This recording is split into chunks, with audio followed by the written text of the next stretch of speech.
Welcome and good evening to the City of Shakopee City Council meeting for the second day of spring, March 21st, 2017. If we could call the roll, please. Yes, Mr. Mayor. Councilmember Luce. Here. Councilmember Lehman. Here. Councilmember Whiting. Here. Councilmember Mokel. Here. Mayor Mars. Here.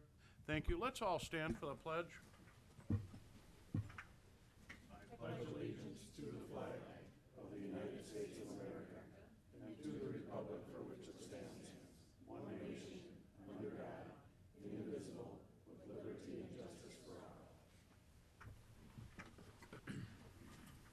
Thank you. Moving forward to a special presentation, Mr. Reynolds. Thank you, Mr. Mayor. Chief Tate will deliver the Chief presentation. Tate, welcome. Evening, Mayor and members of council. It is with great pride that I present our 2016 Officer of the Year Award to Officer John Kegley. Officer Kegley has been with the city for 16 years. During that time, he has served on the SWAT team, the Drug Task Force, been a field training officer, and a Glock armor for the department. I also know that if the city is in a real pinch, John Kegley is an expert Zamboni driver. Good to know. Aside from being dependable and professional officer, John was nominated and selected by his peers for this award for several incidents in 2016. Officer Kegley responded to a male out of control with a knife. The people in danger were an elderly grandmother and the suspect's mother. Officer Kegley took charge and worked with other officers to successfully apprehend the male without anyone else being hurt. One morning, officers were dispatched to an accident on County Road 42 and Canterbury Road, where a male was trapped inside a burning vehicle. Officer Kegley was the first to arrive on scene. John not only assisted the driver, but directed other officers and fire departments. Due to Officer Kegley's experience and ability to multitask in a high-stress situation, the victim's life was saved.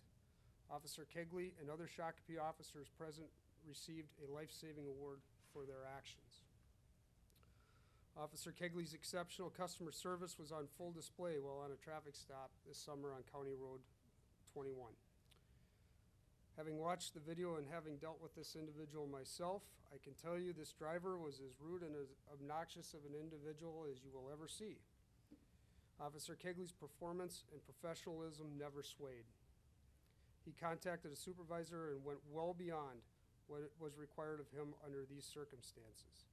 He never so much as raised his voice or showed incredible patience.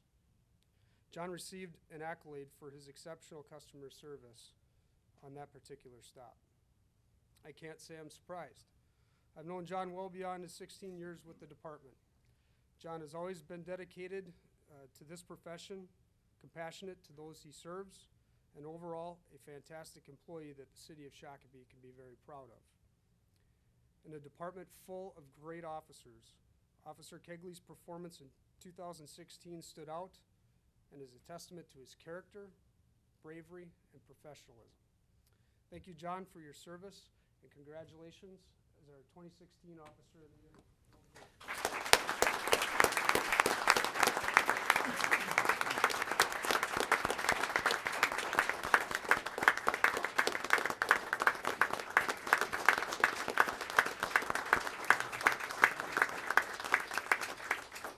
Thank you very much. The support is greatly appreciated. It's truly an honor to be recognized in this fashion.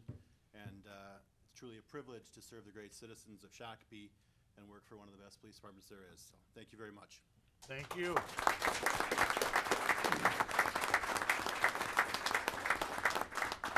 Councilor Lehman.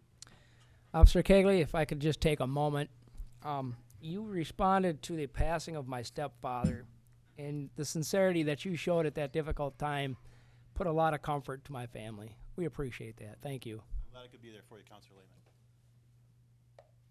Thank you. Photo? Okay.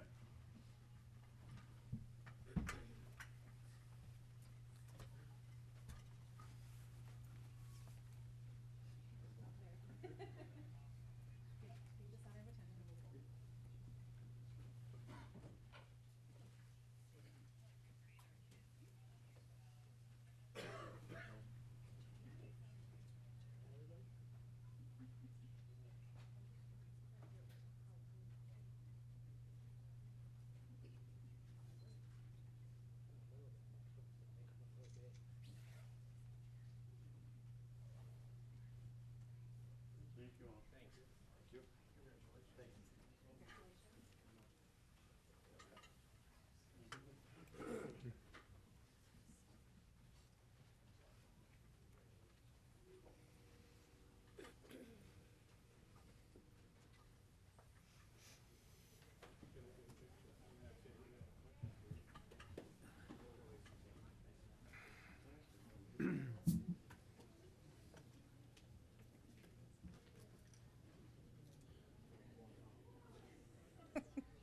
I would.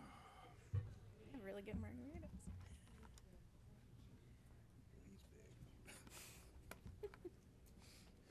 All right, let's proceed here. Item number 4, approval of the agenda. Are there any changes, additions, Mr. Reynolds? Nothing from staff, Mr. Mayor. Counselor Whiting? A motion to approve the agenda as presented? I have a motion and a second by Counselor Mokel. Discussion, discussion, discussion. All in favor, say aye. Aye. Aye. Those opposed, motion carries. Thank you very much. Item number 5, are there any additions to the consent agenda? Or changes? Seeing none, would entertain a motion? Counselor Mokel? I'll make a motion to approve the consent business as presented. I have a motion and a second by Counselor Luce. Before we vote, we will read the consent agenda into the public record. Mr. Reynolds? Thank you, Mr. Mayor. This is the consent agenda items for March 21st of 2017. 4A1 adopts resolution number 7849 and sets a public hearing for vacation of the road easement north of CR 72, west of Marshall Road and south of Eaglewood Drive. 4B1 adopts resolution number 7852, a resolution of appreciation to Denny Pauley for 23 years of service to the Shakopee Fire Department. 4C1 approves sub-grant program participation and funding from Scott County for the annual Spring Cleanup Day. 4C2 approves the renewal of the park restroom cleaning contract with Treasure Enterprises Incorporated. 4C3 accepts the low quote from American Environmental LLC for the 2017 sanitary sewer televising project in the amount of 37 cents per foot to be paid from the sanitary sewer fund. And Mr. Mayor and members of council, Mr. Loney has guaranteed us some exciting footage coming from that in the near future. 4C4 authorizes appropriate city staff to enter an extension agreement with WSB and Associates Incorporated for the design of CSAH 16 and CSAH 15 improvements associated with the Windermere development. 4C5 approves the purchase of one 2017 Ford F-550 from Midway Ford Commercial in the amount of $33,071 and accessories for the vehicle from Aspen Equipment in the amount of $21,768 to be paid from the Capital Equipment Internal Service Fund. 4D1 adopts resolution number 7846, which authorizes the appropriate city staff to submit an outdoor recreation grant program application for the Quarry Park project. 4E1 approves the payment of bills and electronic transfers in the amount of $2,732,992.53. And 4E2 approves a quote from Comcast for broadcast equipment, fiber installation, and connections to provide functionality and bandwidth to broadcast PEG channels from the new City Hall. Thank you very much. There's been a motion, a second. Consent agenda has been read into the public record. There would be no discussion. All in favor, say aye. Aye. Aye. Those opposed, motion passes. Thank you very much. Second time in 15 months. Nothing came off of consent, so that is good. Moving forward, item number 6. Now I'd like to call on any resident that would like to come forward on an item not on the agenda. Please come forward, state your name and address for the record on an item not on the agenda. Seeing none, we will move forward to number 8A, a vacation of a roadway easement. And Mark will present, and I'll entertain a motion to open the public hearing. Counselor Lehman. Motion to open a public hearing. I have a motion and a second by Counselor Mokel. All those in favor, say aye. Aye. Aye. Those opposed, the public hearing is open. Mark, present. Thank you, Mr. Mayor, members of council, members of the audience. I state this is an application for vacation of a roadway, right-of-way easement for a property at formerly known at 12466 Marystown Road.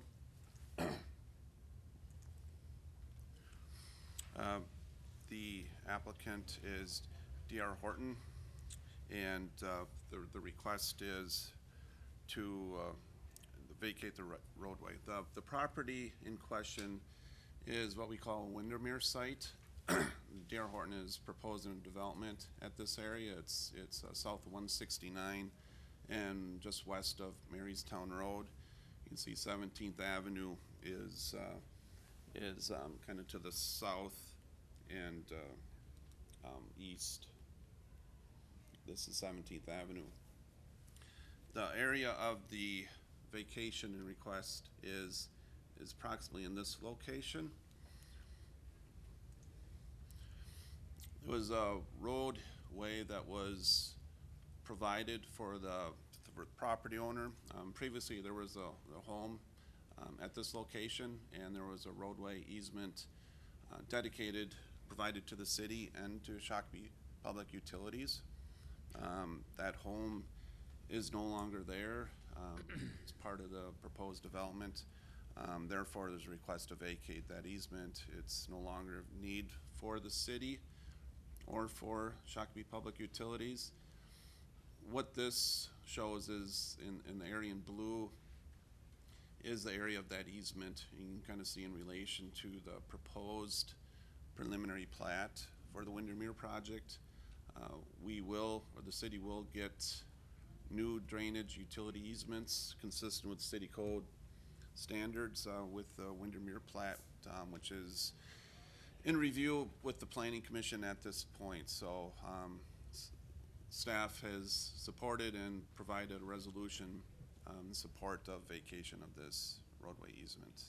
Are there any questions of staff? Any questions of staff? Questions of staff? The city right-of-way is no longer needed, correct? Thank you. Questions of staff? If not, thank you. This is a public hearing. Would anybody else like to come forward and make comment on this possible vacation? Please come forward, state your name and address for the record. This is a public hearing on a vacation. Seeing none, Counselor Lewis. I'd like to make a motion to close the public hearing. I have a motion and a second by Counselor Lehman to close the public hearing. Further discussion? Discussion. All in favor, say aye. Aye. Those opposed, motion carries. Thank you very much. Counselor Whiting?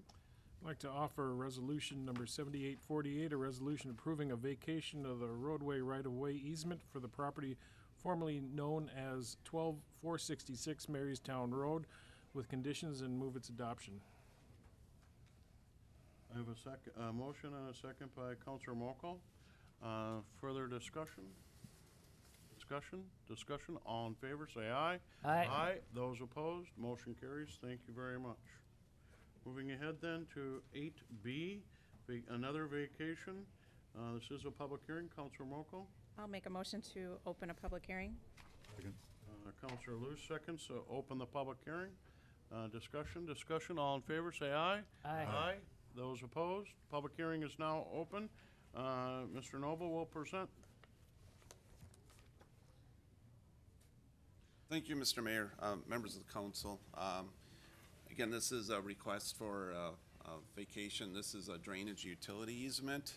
This was part of the Gateway South First Edition plat, which is located on, Fourth and between Shenandoah and Sarazen Street.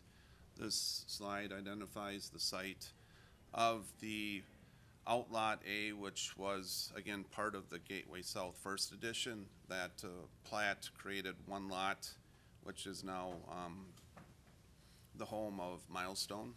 And Duke is now looking to move forward with their second phase of development and are looking to come forward with a final plat for the balance of their property.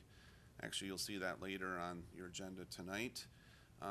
Before we can take action on the plat, we need to go through the process to vacate the drainage utility easement. Staff has reviewed this. There are no outstanding issues or concerns with the vacation of this easement. Therefore, we're recommending the City Council support a resolution and vacate this easement.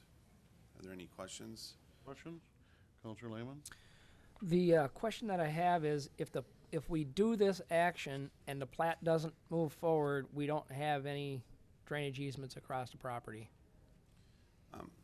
Mr. Mayor, Councilmember Lehman, there are some underlying drainage utility easements that are on the perimeter of this property. Those were recorded documents and those are still in existence. If we were not to vacate this Outlot A, essentially it's a unbuildable lot. Outlots aren't buildable. So if they wanted to come forward with a plat, we wouldn't support that unless there was a vacation of the easement over that outlot. And their plat does show outlot, or a new lot, does show an outlot for the storm pond area, which is in this area. And those previously recorded easements are still in effect and are part of the final plat application. A follow-up on that, I guess my concern too is a little bit of not that the plat has anything later, but that ponding is kind of important both for this area, correct? That's correct. And that pond is in an easement already outside of the blanket Outlot A easement vacation request. So even if you weren't to support, or you were to support this and they wouldn't come forward, we do have an easement over that pond area already, outside of this blanket one, so. So the pond is. So that remains. Yep. That remains, yes, yep. And Other questions? Questions? Do you have a follow-up or? no, it'd be nice to know where these easements are. What, on this drawing, if you can see, Show it on there. you can see a reference here. This shows the area of the Mr. Noble? easement, so you can see this is a rather large easement that covers. Can you put that on this Yeah. one? Use the Mr. cursor. Noble? Oh, sorry. Does this work better? For the screens in front of us. Yeah, can you see that? Nope, I don't see nothing. I apologize, no, we can't. You can't, okay. I heard this pole is not coming to the new city hall, I heard that. Yeah. Thankfully. Okay, Oh, there we go, yeah. sorry about All that. right, thank you. Yeah, thank you, Mike. This is an easement that you can see that is rather extensive, that covers the majority of this area, which includes that pond area. And you can see some other easements. You can see references to the recorded document number.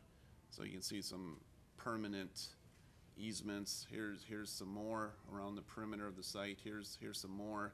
So we feel, even if there hadn't been an easement placed over all of Outlot A, we got the easements we wanted with the first edition plat with those recorded easements. So we see no issue with the removal of that blanket easement over Outlot A.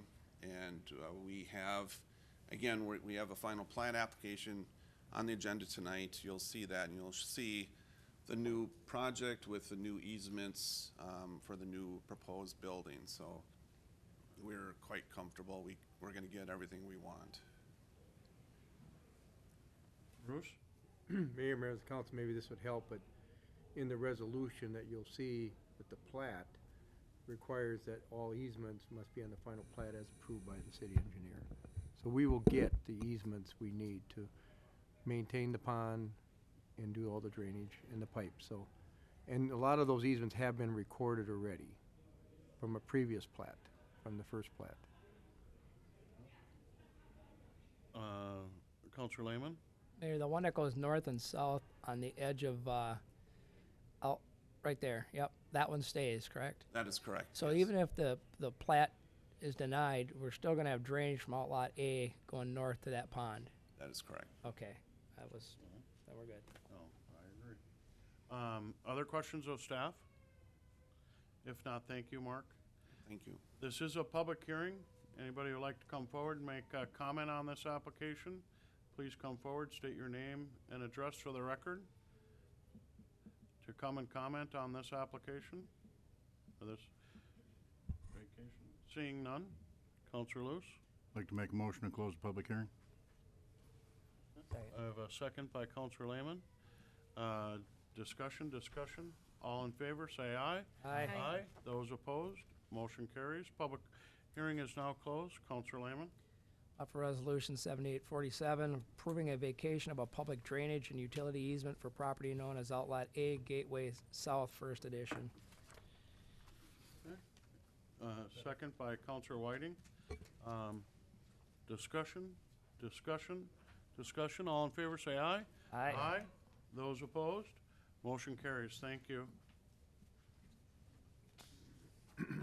Now take a motion to recess to the Economic Development Authority meeting. Counselor Mokel. Make a motion to recess for the Economic Development Authority meeting. Okay. I have a motion. Second by Counselor Whiting to recess to the EDA. Discussion. All in favor, say aye. Aye.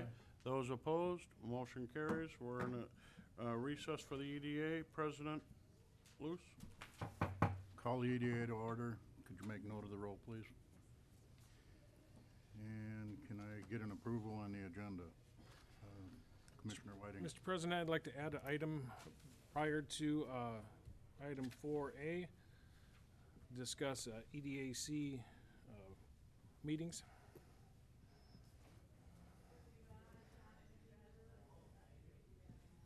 You're adding it to consent? No, I need a item on the agenda to discuss something. I'll make a motion to approve the agenda as modified. I have an approval by Commissioner Whiting and a second by Commissioner Mars. All those in favor, say aye. Aye. All those opposed. Commissioner Lehman. I'm going to remove the bill list to ask one question. Bill list has been removed. Any other removals? Seeing none, I'll take a motion to, Well, there is no consent agenda because it's been removed. Do we have to vote on that, or just Oh, remove? he can, He's removed, so I question got now. that. I just want to know if it, okay. And vote on a consent agenda that don't exist. yeah. So my question on the bill list was the 132125 Kennedy and Graven, what it was for.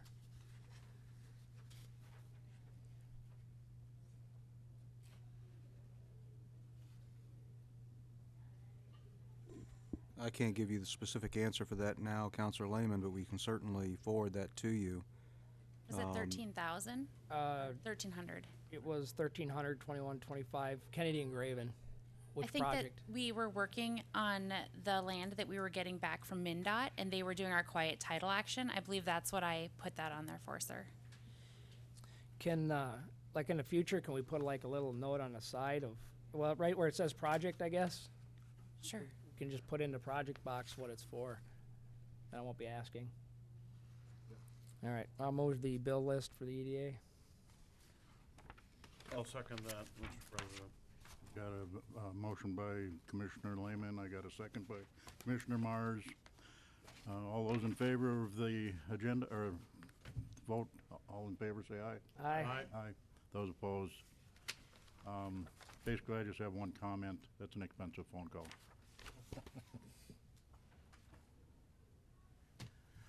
Moving on, looks like EDA appointments. Mr. Chair, Commissioner Whiting, I'd like to talk about that item now that I mentioned. be my guest. It's, I guess it's, my concern is on the EDAC. We don't always have a lot of work for that group to do. And I know at times before we make appointments, we've discussed in the past whether or not a certain commission is viable to continue. And we've removed a few different commissions in the past, disbanded them. And I guess I'd like to have some discussion on what the board thinks about this use, and if possibly disbanding it, or if possibly using it as needed, you know, when an item comes up, rather than having a meet every month for items that we're making things up for them. I guess I'd like to talk about that a little bit. Feel free. Anybody else have any comments they want to make? And just hear maybe from staff about what they've worked on in the last year or so. I know that there hasn't been a lot of big projects, but tell me about what, I know they've met sporadically, but what kind of things are they reviewing or at least looking at? So as of right now, I have them meeting every other month for that reason, is because we didn't have a ton of stuff for them to work on. One of the things that we are going to have them work on the next month when they meet is we'll again talk about TIF, which I think on a staff level, it seems weird that again, I'm training on TIF, but they're a new group of people. So it's definitely something that we have to talk about. I know all of you have seen TIFs before. You're very familiar with how a TIF works. Since this is a new group of people, we want to make sure that they understand how a TIF works. You did just update the TIF policy last year though, so I don't really see us make any policy changes. So at this point, it's just more me educating the new group of people of how things work. Follow-up question. We did have one member come forward and talk with staff about just what is it that they do and what are they doing is just taking in information. Is that correct? They did. I think that they were hoping that they would have maybe more of a stake in the game. And so I think that it was important for us to kind of tell them they're an advisory body to you. And so that's something though that I think is different about this committee compared to other committees is they are that advisory body. And I think that they maybe think that they're the ones making the decisions, and unfortunately they're giving you advice. And so that's been something that's been an educational piece as well. Mr. Mayor, I was part of discussions with one of the members and who was very concerned that they took a vote and the council decided to do something different. And I explained to them that, that they are an advisory body and that the council can either take that advice or they can decide to do something different. That was, I think, I won't say a surprise for the individual, but it was something that they weren't necessarily thinking that this organization was going to be a part of as an advisory body. There are some things that have went to the committee in the past that would not, from my perspective, actually go forward with the committee in the future because they're not economic development projects. They're essentially projects that we gave Ms. DiMaggio because we needed somebody to do the projects, and so she kind of ran it through her committee kind of to try to get some information to help her as she put things together. The biggest one of those is the downtown improvement plan. That's not an economic development policy or economic development project. That's an infrastructure, a downtown infrastructure project. So that being said, that is not something I would see going through that particular organization in the future. All right, is there any more discussion? Commissioner Mokel? I think for me, I look at this body, the EDA body, as actually the one that is making more of the decisions. I mean, I think if we didn't have EDA, I don't know that we need EDAC as well. And that is my concern, is that do we need both? Any other comments? Yeah, I have a question. We have an item here in front of us, Mr. President, the facade loan improvement. Does the EDAC review that and make a recommendation, much like the Planning Commission or a Park and Rec?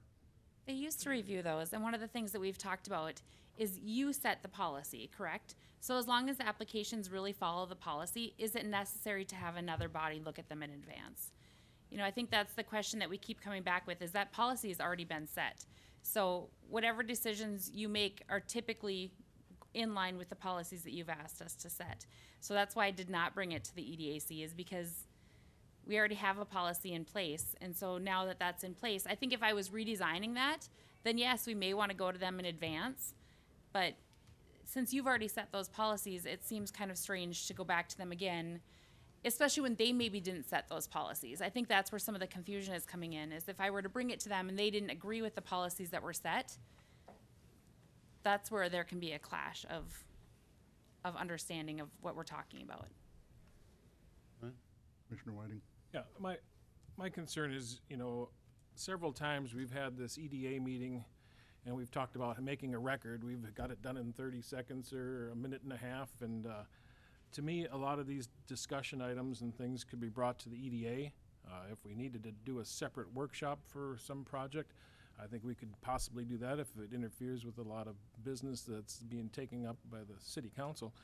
But to me, I think it's a little redundant to have the EDAC. I've seen the value in the past when we've talked about some of these procedures and policies and things, but and then of course they brought them to us and we've tweaked them around and made a decision on them in and of itself. But at this point, I'm not seeing the value, and so I would move to disband the EDAC. Commissioner Lehman? It's a double-edged sword. The first side of me says anytime you can shrink government, I'm in. I'd like to go further than just that one. I'd like to see a couple of them go away. So I'll add the bicycle committee on there too. I take economic development more importantly than I do a bike committee.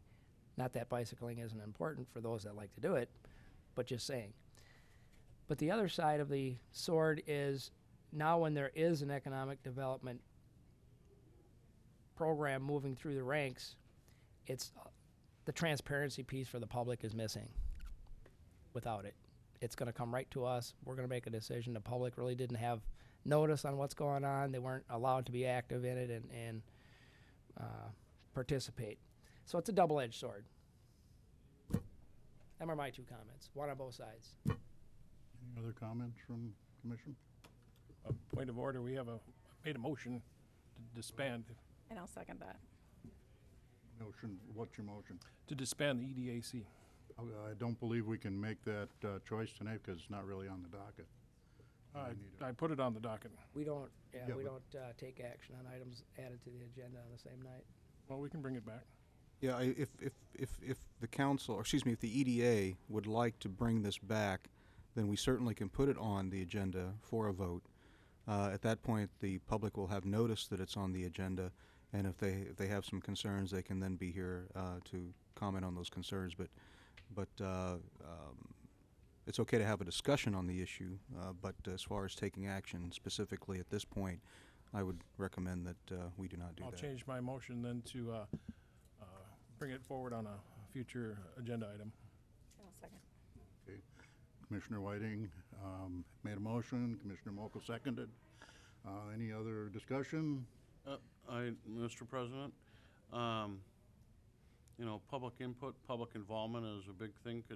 I don't know if we could have some history on it. I know the Shakopee does have some history. Back on the EDAC, either CDC.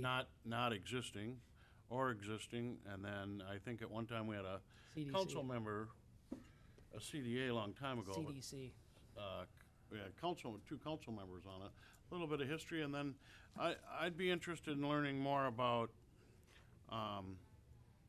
where their input has been, like the facade program or the downtown. It was a presentation, and I believe they voted on that for as a recommendation, I think, right?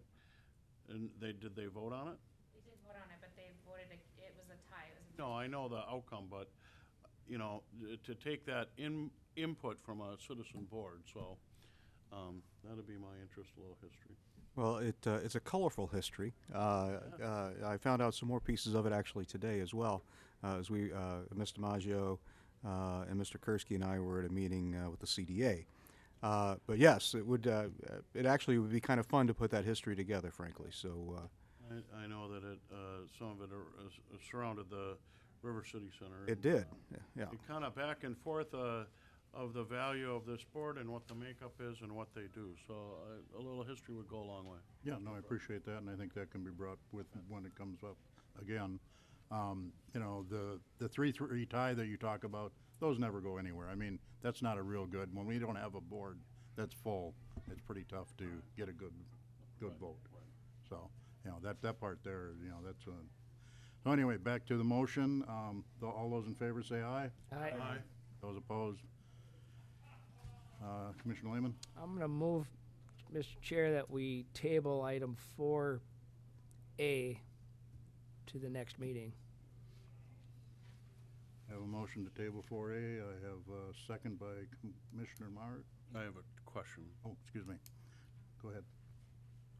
Motion on the table, or at least a lead motion. Well, is it, Is 4A pending the outcome of Yes. the board? Yes. Oh, What's the point of appointing people if you're no, gonna? I agree. Right. I'll second that then. Okay. Seconded by Commissioner Mars. Any discussion? All those in favor say aye. Aye. Those opposed? Motion carries. Oops. Commissioner Lehman? I thought we were at beat 5, but we're not there yet. Sorry. Okay.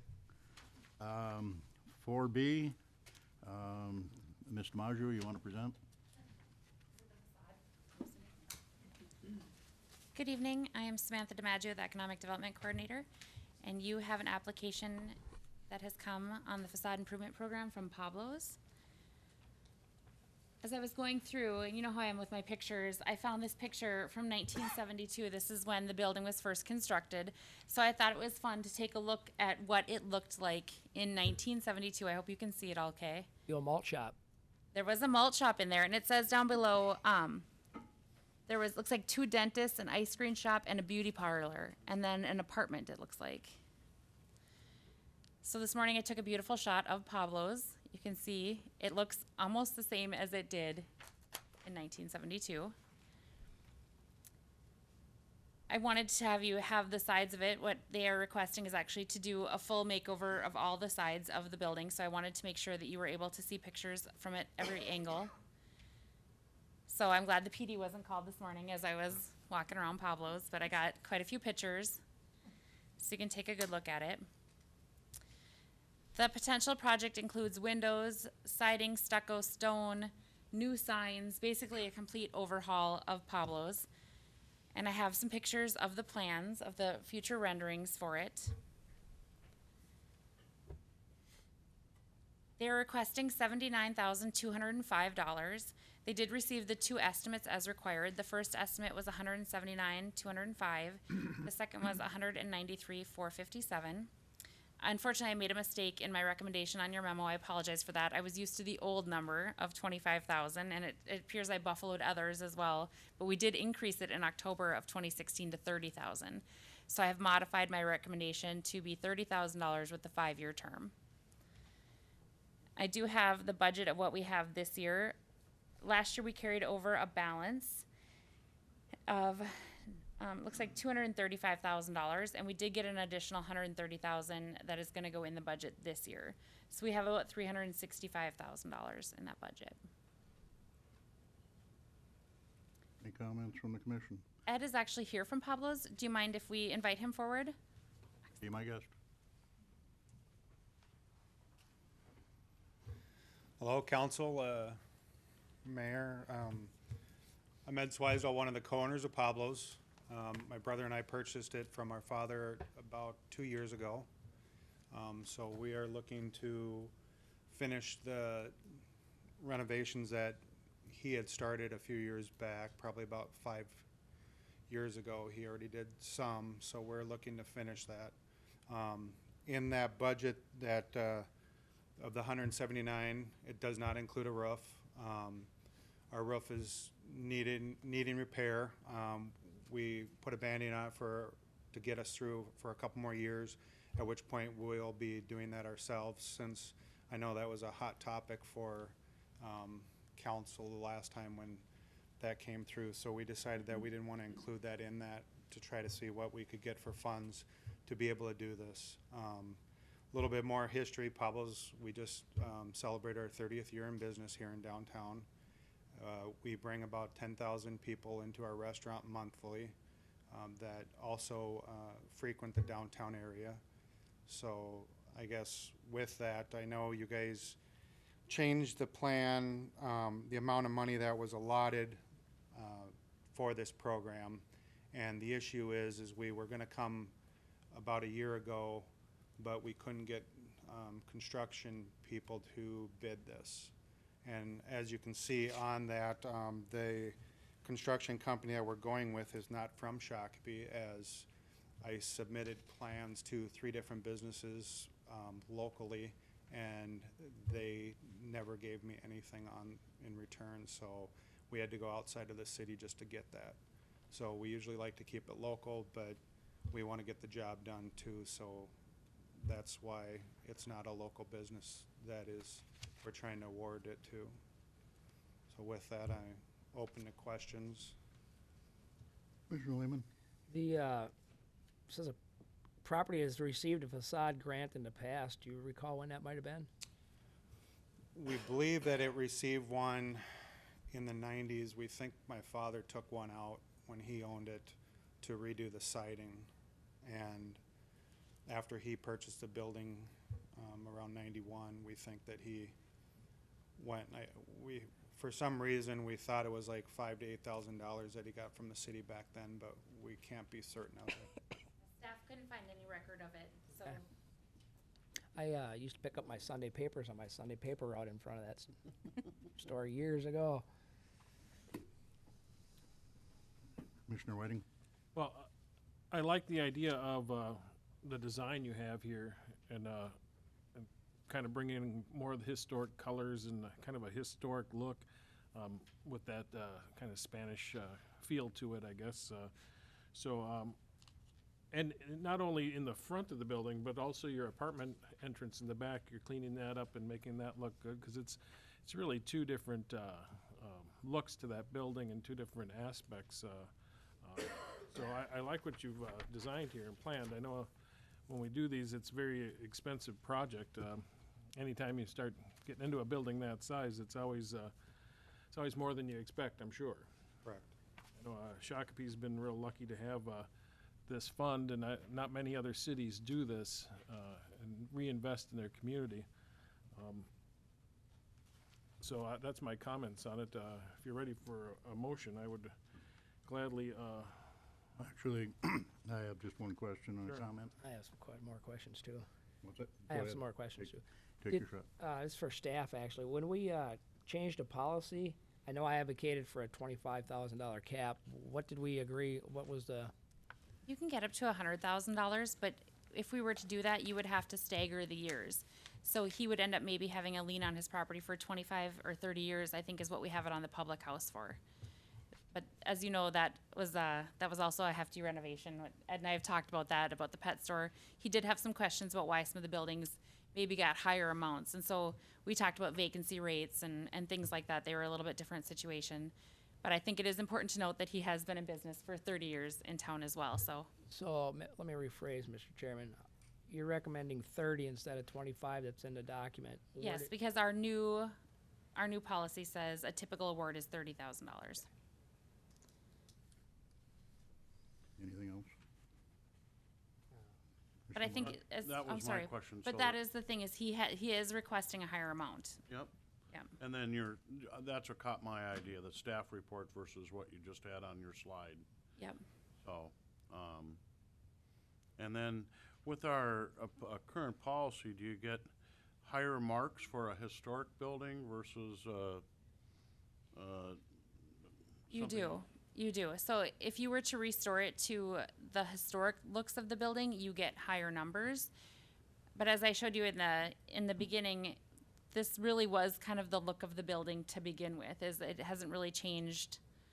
I don't know if you can see it. Well, we're not talking a historic building, it's 45 years Right. old. Exactly. It is not. It's Not not, yet. necessarily. That was my Not yet. Yeah. It's not the 100-plus years old like everything else downtown. Yep. So you can see it basically looks the same as it did when it was built in 1972. And I'll go to the request versus slides so you can see the different numbers. No more questions. I just have one question. Mr. Roswell, did you fill out the paperwork on your own? I did. Okay, appreciate that. It's so difficult, I know it's, I just wanted to make sure. Staff is available, just so anybody has any questions. Staff will help anyone that needs it. So that was just a comment on my part, so. That's a good point. Thank you. Commissioner Whiting? I would like to make a motion to consider and approve the facade improvement program loan for Pablo's Mexican Restaurant As stands? as stands. Okay. I have a motion, I have a second from Mr. Let me clarify that our paperwork says 25,000. Mine does, but I would make it for the 30,000. Stand corrected. Commissioner Myers? I'll second that. Commissioner Myers seconds it. Any other discussions? Commissioner Myers? Yeah, I think this is a great effort here. I think that Pablo's is a long-term valued business in our community. I do feel that regardless of historic aspect of the building, I do believe it's a kind of a landmark location and place. I have people come from out of town that request to come to your place just because of the longevity and the name and the quality of service that you provide. Commissioner, I would also like to add that you are a community partner, and we appreciate every time I see you're giving to someone or some fund, and that's much appreciated in this community. Next time, bring chips and salsa. no, we can't go there. Commissioner Lehman. Yeah. Jay will pay for it. Oh, yeah, absolutely. Yeah. Do you have any pictures of the original building on display at the location? We do not. Okay. And, you know, I miss the old times of 14 years old of the malt shop and stuff. Do you serve ice cream? Fried Fried ice cream, yeah. There you go. The malt shop's not totally gone, right? All right, I'd like to thank you for renovating your building, bringing it up, and bringing 10,000 people a month to our downtown. Hopefully they're spending some money at some other places, so I'm in favor of it for this amount, so all in favor, say aye. Aye. Those opposed? Motion carries. Thank you. Entertain a motion to adjourn. Motion to adjourn to Lehman? April 18th. I have a motion, do I second, by Commissioner Moko. Any discussion? I see none. All those in favor say aye. Aye. Aye. We are adjourned to Tuesday, April 18th at 7. Reconvene this City of Shakopee City Council meeting for March 21st, 2017. We'll move ahead then with 11A1, text amendment. Mr. Sabota. Thank you, Mayor, members of the council. For you this evening is a zoning text amendment to add schools licensed by the Minnesota Department of Education that serve students from kindergarten to 12th grade in the B1 zone as a conditional use. Currently, other educational institutional uses are permitted as conditional uses in the B1 zone, such as daycare centers and colleges and universities. And also currently the school district has a learning center that's in the B1 zone as well. So that triggered this. There was a text amendment that was supposed to take place that the school district had intended to file, but unfortunately did not, and that was something that fell through the cracks. So we're bringing this forward this evening to add that as a text amendment to allow schools from grades K through 12 and the B1 zone as a conditional use. We believe that it's an acceptable use based on other similar uses that are allowed in the B1 zone, and also for alternative types of schools that are like a charter schools that would look for space that would be easy for students to ride public transit, also accessible by trails and sidewalks that a lot of our B1 zone properties have. We also have an application that's going to be coming forward to the board in the next month for a charter school at Town Square Mall. They were awaiting this text amendment to be approved. If the council approves the text amendment, then they would move forward with their application.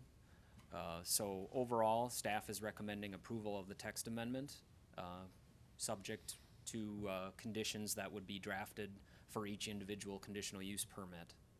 With that, I'll turn it over to the council for questions. Question of staff, Councilor Lehman. 2 questions. And I'm just kind of making sure, but the two concerns that I have is young kids in on a busy street. So will a conditional use permit process address the loading, unloading aspects and, you know, some kind of a barrier to not allow young kids to wander out into a busy street? And Mayor Mars, Councilor Lehman, that's certainly something that can be addressed as part of a conditional use permit. One thing that I should have mentioned in my presentation, I mentioned in the report that a lot of our existing schools are along collector and arterial roadways. Pearson School, Sweeney School, Jackson Elementary, Sun Path, they're all adjacent to county roads or other collector and arterial roadways, as well as the high school being on 17th Avenue. But that's something that can certainly be added, or could be grounds for denial of a conditional use permit if there's not plans for busing of students and there's not a safe crossing in that area. That could be an issue that would need to be worked out. You had 2 questions? Well, and the follow-up is that a lot of the schools that you mentioned have barriers. If you look at some of these schools, they have them in the back where the kids go out to play, like Sun Path. Red Oak is in the back. Pearson is fenced on 10th Avenue. So they're restricting that movement into the heavier traffic roads. That's certainly something that can be added as a condition of a conditional use permit, and each one would be required to get a conditional use permit. It would not be a permitted use. We could have it as a condition, obviously, that's what the purpose of a conditional use, and I know where you're going with this. Most of them are enclosed in the lot, but if you had one right on the, and then we certainly, our planning commission as well as the council will be looking heavy at that loading. Councilor Mokel? Well, I think that it only addresses part of it, because it might be on the backside, but when you're talking about the kids walking to school, that's where the problem comes in, because right now, Saks does not have a safe walk across 17th. The Sun Path does, but that's only because they have their guards and things like that, but there isn't a safe walk across Saks. So for me, that's my only concern. I'm not necessarily as concerned in this location, but I think my concern is, are we addressing that when we haven't really addressed it, what we already have? Clarification, Mr. Reynolds, comment? Well, I was just going to say that that's certainly the case, and the other case, frankly, is 17th Avenue again with the high school. It's the darndest thing. High school kids think they can walk down the middle of the street. I know this because every morning as I come to work, You were 17 at one time? yeah. But there's a real issue at the high school on this as well. No, mine was answered. Have we looked at, because of this is coming up, and I know this location, but you know, the concerns that have been brought up about a front-facing school, would this be a vehicle to situation where we'd use our interim use permit for this, and then see how it goes? I mean, maybe the location isn't gonna call out the issues that we would have if they located along First Avenue or a busy road, but somehow we should have that, because if it's where they walk, actually where they play is a big thing, obviously. A lot of them are fenced and internal, but if you're in a tight spot along a busy roadway. Counselor Lehman? Mayor, the West End Mall I don't have many concerns with because it's so far set back and it's got a big parking lot and stuff. But I agree with Counselor Mokel and my past statement that it's really gonna be the younger ones, where they go out to play, how do they get to and from, what's the loading and unloading doing on the traffic patterns and these types of things. And if we could address that in a conditional use permit and put an incumbent on the school that, you know, these are concerns, how are they gonna address and mitigate these concerns, which is a proper recourse in a conditional use permit. You know, I feel a little bit more comfortable about it, but I don't wanna come back after the fact and try to address it. Okay. I have a question in regard to, this is obviously a little designed, I think, for charter schools. And you said licensed by the Department of Education. Are all charter schools the same? Do they all have to be licensed? I know this says it's a requirement, but are all charter schools equal Yeah, in that Mayor Mars, regard? members of the council, yes, and they would have to be licensed by the state of Minnesota, and that's how they operate, is so that they're able to receive the funds from the state. Other questions of staff? Counselor Lehman? Mayor, that doesn't make their operational plans the same. It just means the standards set out by the state are the same. More questions of staff? If not, thank you. Council members? Counselor Whiting? I'll offer a motion to adopt ordinance number 959, an ordinance adding schools licensed by the Minnesota Department of Education serving students in grades kindergarten through 12th grade as listed conditional use in the B1 Highway Business Zone. I have a motion and a second by Counselor Loose. Further discussion? Discussion? Discussion, all in favor, say aye. Aye. Aye. Those opposed, motion carries. Thank you very much. Moving ahead, 11A2, final plat of Gateway South Edition. Mr. Noble will present. Welcome. Thank you once again. I think I found out I need to get new glasses. I can't read the screen. So I can't see it either. We all deny it. I can read that, but Oh. the slide, it was difficult, so I'll be making an appointment. Anyway, sorry about that. Gateway South, second edition final plat. We saw just recently the vacation of an easement in the Gateway project. That was part of the first edition. Again, the same site. Gateway South second edition is going to encompass this area within the border. This is the plat for Gateway South, and you can see as part of the plat that they are showing an easement that will incorporate over that pond, and that easement does go all the way to the property line, so it covers everything entirely in this area.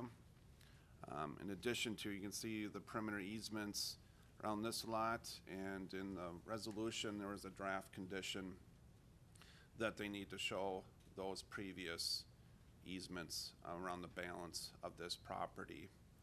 We have discussed that with the developer, and they're working to incorporate that into the Mylars should this final plat be approved by the city council. And this is the survey that was previous. You could see the easements that had been in place previously. This screen shows the development for this site. The Board of Adjustment did approve a conditional use permit for exterior storage for semi-trailers. They'll be in this location. And, or I'll go up here, sorry. You can see the area. This will be exterior storage. It was a conditional use permit that was approved by the board in early March. And one of the conditions is that this storage area be screened from view. So they will have a landscape plan that will identify a significant amount of screening in that area, as well as some additional screening in this area as per a concern from a resident. With this plat, should this plat be approved, they then can move forward with a building permit for a new industrial building. You can see the proposed site plan that would show parking on the east side, along the south side, and along the west side. There would be loading docks on the north side, and there would be some screening landscaping along this parking lot. This site functions a little bit differently than the one for Milestone, which was first edition, and that had loading docks on the south side of the building. There are no loading docks proposed on the south side of this building. So we've had significant discussions with the applicant with different reviewing agencies to make sure that all of the city, Spuck County concerns have been addressed. We feel comfortable with where we're at. This is a screen that just shows the green space that remains. It does comply with the city code requirements. So should this plat be approved and recorded, staff will conduct a review and applicant's preference of approval of the building permit for this project. I believe it's going to be a two-phase construction that they would construct the eastern half of the building, approximately the eastern half of the building first, and then would build the second half shortly thereafter. So staff did provide a resolution for the council's review and approval, and we will also work with them. One of the conditions was reference to a developer's agreement. We are going to go forward with the developer's agreement minor one, but that will be part of the process, and they'll have to record that developer's agreement and as well as the final plat. So, are there any questions of staff? Questions of staff? Counselor Lehman? There seems to be a lot of cutouts onto Fourth Avenue relatively close together. And then, I guess I have a host of questions. I guess this is my first shot in all the years I've been here at a final plat that's very tiny and not very informative. Usually we see like buildings, what they're gonna look like, parking requirements, how many stalls are there, what's the requirement. And we have kind of a first shot at the transportation piece of it, and this is all just kind of here at the end. It's small, so it's kind of hard to see all the detail. So I'll start off with the so many cuts onto Fourth Avenue in spacing. There's one or two cutouts on Sarazen. The northern one goes where, because that's Spuck, correct? Yeah. Okay, so now we've got two side by side. There's another one that on my map. It looks like it's, you know, relatively close to the south of the Spuck. Correct? This cut you're saying, yeah, Spuck's property. You can see their cut is just to the north. Right. But what I'm saying is the one that's proposed on the north side of the outlot A is like right next to Spuck's. That's not something I'm normally seeing. You know, two right side by side. I mean, if we have any kind of spacing requirement, that's. I can say right now on this drawing, you can see there's two cuts out on the Fourth. The original concept showed three cuts, with the one directly across from the Knights Casey Hall. That one has been removed and located on the west side. Okay, well, that's not what I have in my packet. Right, this is a brand new site plan. So Okay. the plat is the same. It is a single lot for industrial development. With the outlots are essentially the same as what you have. What they've just done is, because we have been going through so many reviews with the applicant, trying to perfect the site to make sure it complies with city code requirements. They did have a neighborhood meeting with the neighbors, and the applicant is here and he can discuss some of the communication they had with the neighbors about cuts. You know, there's a road access. Again, need new glasses, but there's a road access here, and what that resulted in is that additional screening of this trailer storage area, just so that area was screened from view from that roadway. So again, they had more cuts. I think there were some concerns. They removed one of the cuts along Fourth, added it over onto the Sarazen Street side.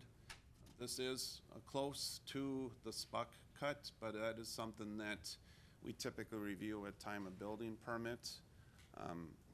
And engineering staff will look at that. Not sure if Bruce can speak to that at this point, but it's something that we do review typically with the building permits.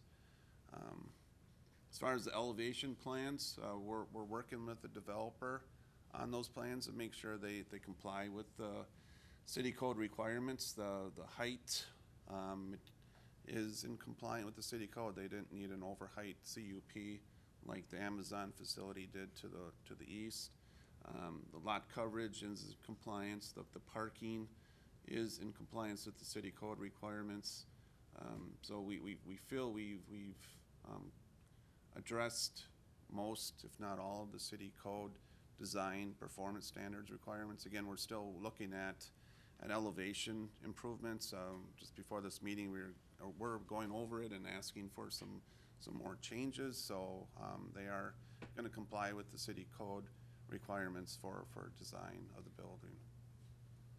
More? What's the distance on the northwestern? This down, there you go, to the intersection from that driveway. Well, I don't know that, right in front of me. I'd have to take a few minutes, look at a scaled drawing, and with better glasses. So, Mayor and council members, you're just approving the plat tonight. We still have much work to do on the building. I think Mr. Noble was just showing that to give you an idea of the scale. One of the things we did work through the neighborhood meeting was there was a request from the neighborhood not to end up with the same situation we have here with loading docks in the front. And so I think the only reason why you're seeing this drawing is they worked through the neighborhood to limit the number of driveways and to also move the trucks to the back. But I think staff will work with the applicant and the potential user for this building as we move forward. But tonight, you're only looking at the plat. You typically do not approve the driveways, building design, et cetera. That's different from the past, isn't it?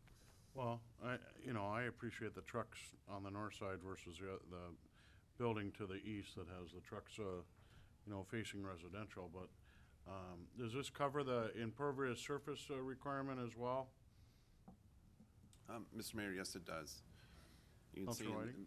this slide, they reference the lot coverage, and they are in compliant with the lot coverage code requirement. Oh, okay, I see that. Mr. Noble, can you go back to the other overall plan?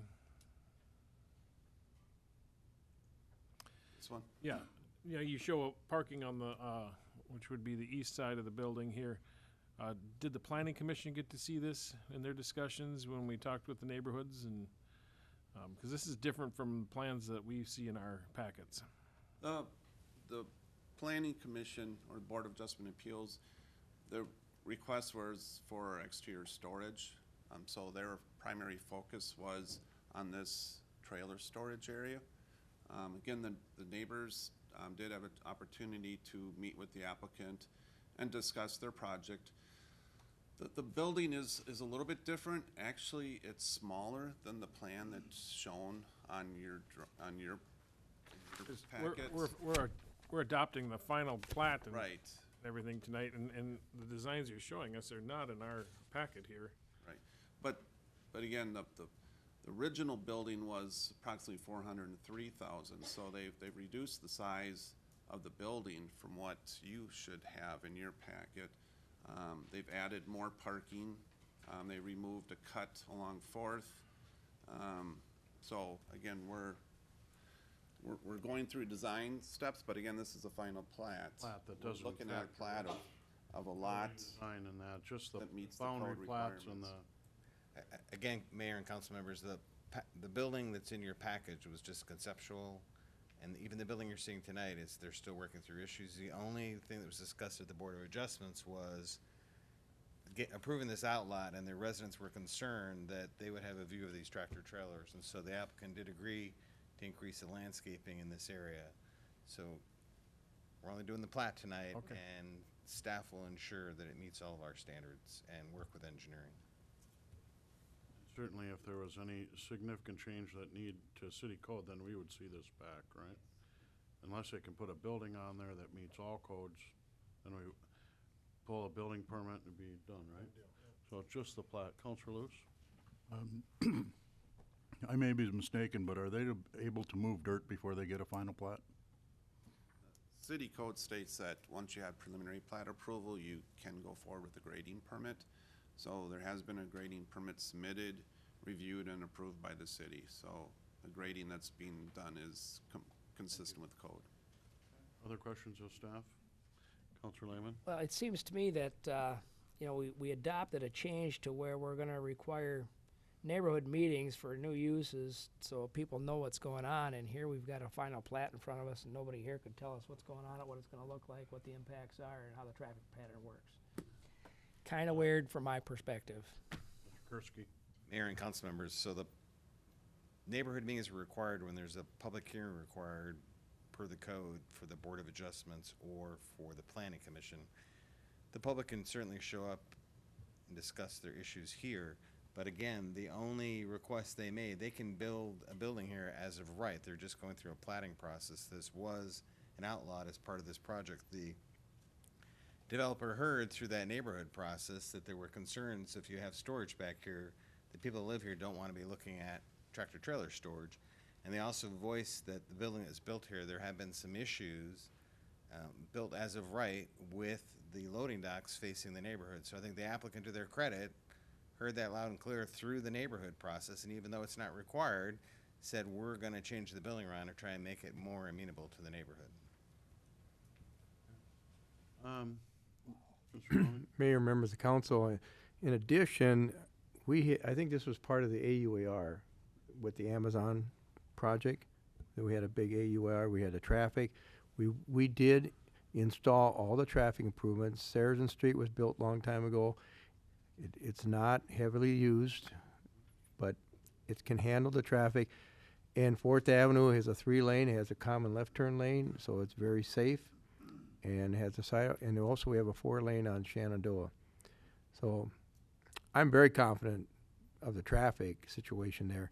The only issue that I think I heard is that the one driver is so close to the one Spuck, which I would say is their employee entrance.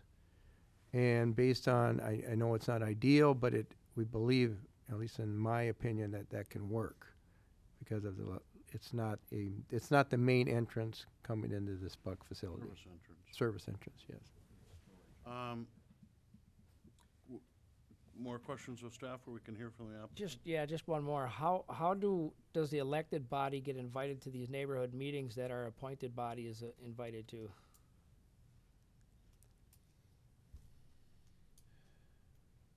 We send out notices, or actually the applicant sends out letters to the property owners within 500 feet. And that letter includes a date and location for the meeting. Certainly if that's something the council feels strongly about being invited to, we can make sure that you're aware of it. The intent of that meeting is for the applicant and the neighbors to get into a discussion without having city staff there to share our position. So in theory, it works good where the applicants can meet directly with the neighbors, and they can hash through any concerns. And then at the public hearing, they're also invited to the neighbors are invited to the public hearing. Often because of the results of that neighborhood meeting, they feel satisfied, and there's a reduction in numbers of people coming to the public hearings because they are comfortable with the project. Mr. Reynolds? And it's also important to understand that we all have a role in the process, and at some point it's going to come in front of council. The problem with being at these meetings is that if you're asked a question on an issue that's going to come before you as a body, you have to be extremely careful about any well, you can't. You just simply can't comment on it because it has not come to you yet in your role as the authority for ultimately approving this. So it's just best to stay out of that process until your particular role calls you into the process. It's very easy at meetings when you know, if it's a particular, this was not a contentious issue by any stretch of the imagination, but if you do have one, and then, you know, you have citizens that are saying, well, Councilor Lehman, you're my council person, why aren't you standing up for this particular issue, et cetera, et cetera, et cetera. That puts you in a very difficult position that is not the correct time to be put in that position. And I'm very well aware of the law. We can't take a position prior to having all the facts at our public hearing, and I get that. But if somebody says, I'm a little concerned about these two driveways being so close together, might be a legitimate concern, I'll look into it further. There's nothing wrong with that. No, when it's here in front of us. When it's time for that to occur. And the other problem that we have now is it's before us. The paperwork that we received and studied over the couple of days over the weekend is different than what's being presented. I'm raising concerns about driveways being so close together, so many cutouts on 4th Avenue and all these other concerns, and you know, we don't have a full picture here. But you would not have a full picture at this point. What you're doing is, this is the plat. Right. Ultimately, that has to be addressed, and it will be addressed by staff. If it complies within our current code, it would not come before you. However, if there is some issue that would call it in front of you and there would need to be a decision, then it would. In all actuality, there would be no need to bring any of the parking lot, any of this other cuts, where the building essentially is going to be, because this is simply just the plat. These are conceptual ideas, and they will be fluid. They could put a permitted use in here. Absolutely, that yes, met sir. all city codes, not any variances, and you could have a building and it wouldn't come before us after the plat was approved. So, In order for us to see what the building looked like, we'd have to wait until it was built, drive out there, look at it, and say, yep, constituents, I had no clue until after the fact. If it's absolutely totally within our code, that is correct. And then we'd have to come back after the fact and say, boy, our code needs some addressing. Well, if I bought a city lot and decided to put up a house that had all the setbacks and all the requirements and met every requirement, I could build a house, right? Well, I thought the intent of having these public hearings that were now are required for a conditional use permit in the old Shakopee area is so that the people around the area had an idea of what was going on. And here, these people up here are not allowed to know what's going on. Mayor and council member, again, the public hearing was required because they were asking for an exception to have outside storage. They can go ahead and build an industrial building here without outside storage as of right. So what they wanted to do was get public input, and I think they heard it loud and clear that if you're putting a large truck lot out here, the people that live in this neighborhood didn't want to look at the back of the trucks. That was the issue that was discussed at the public hearing. And again, there were some people that this building was built, I believe, without any exceptions, and people said, hey, we know we live next to an industrial area, but if you're building another building, would you think about either shielding the docks or put them in the back of the building? I think to the applicant's credit, they heard there were some issues with this building. I know Mr. Noble's been out several times working with the tenant on lighting. The good news is I think the applicant heard that, but again, you don't see buildings, and I think one of the issues staff's gonna be working on this year is changing some of our design standards, because we've heard from the residents that live near these that they were getting kind of monochromatic large buildings and they want them broken up. It's happening throughout the Twin Cities, and the applicant's well aware of it because they're facing this issue in another city, and so we're working with them to improve above our current standards this building because it's right up against residential. Counselor Whiting? Thank you. I'll offer to approve resolution. Are you ready for that, or? Well, I was, just make sure that the questions are answered, and if the applicant wanted to make any comment, Well, we can still make a motion. Counselor Lewis? I have gone to a couple of these neighborhood meetings just to listen. I have not even spoken to a resident. I spoke to Mr. Kursky at the last one. Just looked over the plans, and I think people come with the idea that this is predetermined, and I think we need to stress that it's not. They do get input. So, if there was some way we could put it in our notice that, this is not set, your input will be used. Would the applicant like to make comment on their application here for final plat? Please come forward, state your name and address for the record, and welcome. Thank you. My name is Dale Empter. I'm with Duke Realty, and our office location is 1550 Utica in St. Louis Park, Minnesota. And I just wanted to give a little bit of history. Maybe that can help understand where our perspective is on this development, because we came to Shakopee in 2015 and made a pretty significant investment in this land area. And it came before staff and city and received preliminary approvals before we made those investments. And our intention was always to develop this product type, and we had the understanding that it was fitting within the community and the city's desire. So we're hopeful that this is, we're continuing in with that flavor. We are concerned about the neighborhood feedback, so we had a few of us in attendance at the neighborhood meeting. I was there, answered a lot of questions. The primary questions that came up in that interaction, and it was a very fluid interaction, a lot of questions were asked of us, were primarily about traffic. There was a lot of concerns about traffic on 4th Avenue. And I think Bruce Loney could attest to this, that, really our use within the AUIR is a lower use than the AUIR considered, and I think we reduce the amount of traffic that could within other potential uses. We also heard concerns about truck traffic. Neighbors didn't want truck traffic out on Fourth Avenue, and that's why that Sarazen cut is so important, Councilman Lehman, is to try and keep the truck traffic over onto Sarazen and where it would most likely route out to Highway 101, which we think is a good route for both the user and for the neighborhood. And we really tried to listen to concerns about the trailer storage and address any concerns we had there. I think at the end of the neighborhood meeting, I felt like we had support from those that attended, on average. I can't say that we had unanimous support, but it felt like we did. A number of people came afterwards and thanked us for coming there, and I felt like we addressed their concerns. So I just wanted to offer that as a background to what I'm hearing tonight. Counselor Lehman? Just so everybody's clear where I'm coming from, this is your final plat, as my eyes see it. This is somebody else here tonight with a preliminary plat, okay? So, to me, it's night and day. Black Is and it- white doesn't make sense, but that's what it is. So your concern is more the format of the presentation of what the product, what the development would look like? Correct. Okay.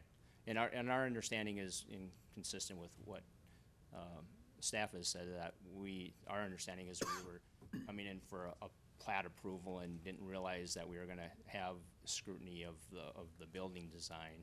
Well, I'm not scrutinizing the building. Yeah. I'm not scrutinizing it. It's really hard for us in the position, or at least me, the position I'm in, when somebody on the street says what's going there, and I say, so far it's gonna be a property line with some drainage. Building. Mr. Kursky? And again, Mayor, so this is a large industrial park that they have a nice sign that's out towards the highway. So it's zoned industrial. I think that the applicants made a pretty big effort here to try and improve upon that. I think the other projects you're gonna see tonight, if it's a PUD, which the subdivision you're gonna see is, they have to provide you with additional information. So from a zoning standpoint, we're here versus a PUD, which is up here. Yeah, So and I understand that. That doesn't mean that you set your minimum expectation and say that's the only thing that we care about seeing. If somebody wants to go above minimum expectation, I would pat them on the back and say thank you. The other question I have for you, sir, is I get a lot of questions about what's made in the existing building out there, and I can't answer that question either, so just curious. Oh, within the Milestone existing building? building? Yeah. Milestone? Yeah. Excuse me. Let me see if I can articulate it well. They assemble and distribute monitor mounting hardware as their primary business line. Products, Sanus is one of their brands. The other one's escaping me.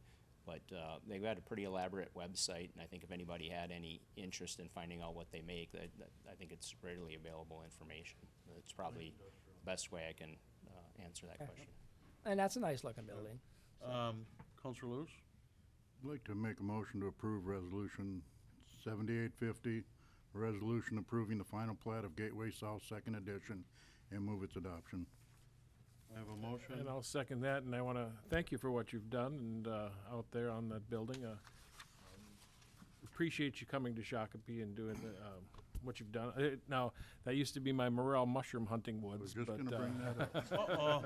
But, no, we appreciate it, and I'm seconding that motion, so. I have a motion, a second discussion.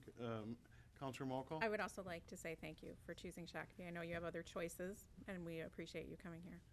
Thank you. Thank you. Your current building looks nice too, by the way. I think it's great that this area is finally filling in after a great long time. And yes, there's some uses that have some truck traffic. I know there was a truck repair shop scheduled to be here all 10 years ago, and they got a conditional use, and the not in my backyard got a big play for that. And actually, it's really sad because I think that impact now, and do not take this offensively, I think we actually have a larger impact, a little different product, because it's more of a industrial use building than a truck repair shop. And I think the truck repair shop actually must have sold the property to Duke in the end. You careful what you wish for, and I follow your building on the east end, and it's weird that the trucks are in front rather than how I see should be in the back. But I see on the second building, we'll correct that, and thank you. You're welcome. Did you have a comment, Mr. I Lee? just hoping they could leave us a card or two, so if we need to contact them.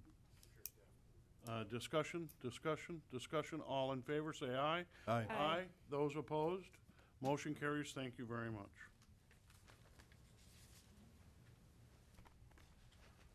Move ahead to 11A2, or 11A3, preliminary plat and PUD for Ridge Creek, and Mr. Sabota will present. Looking the planning department over tonight.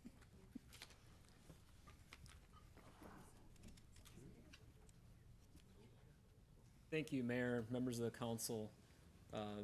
For you this evening is a preliminary plat and PUD for Ridge Creek. Ridge Creek is on the east side of Shakopee off of Eagle Creek Boulevard. You can see the Eagle Creek Boulevard, or County Road 16, is on the south side of the site here. County Road 21 is on the north side of the site. And this is Pike Lake Road here on the west. The streets that dead end right now is Oak Ridge Trail here, and this is Crossings Boulevard.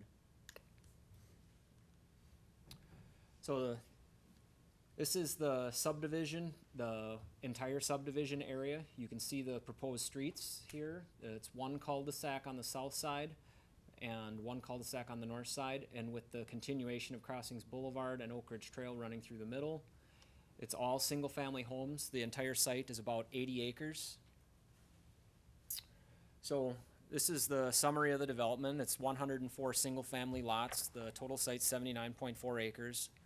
38 acres of open space and ponding area are proposed as part of the development. The zoning is R1B, urban residential zone, which the property has been zoned that way for years. The applicant is proposing 2-story, 1.5-story, and Rambler units as part of the development.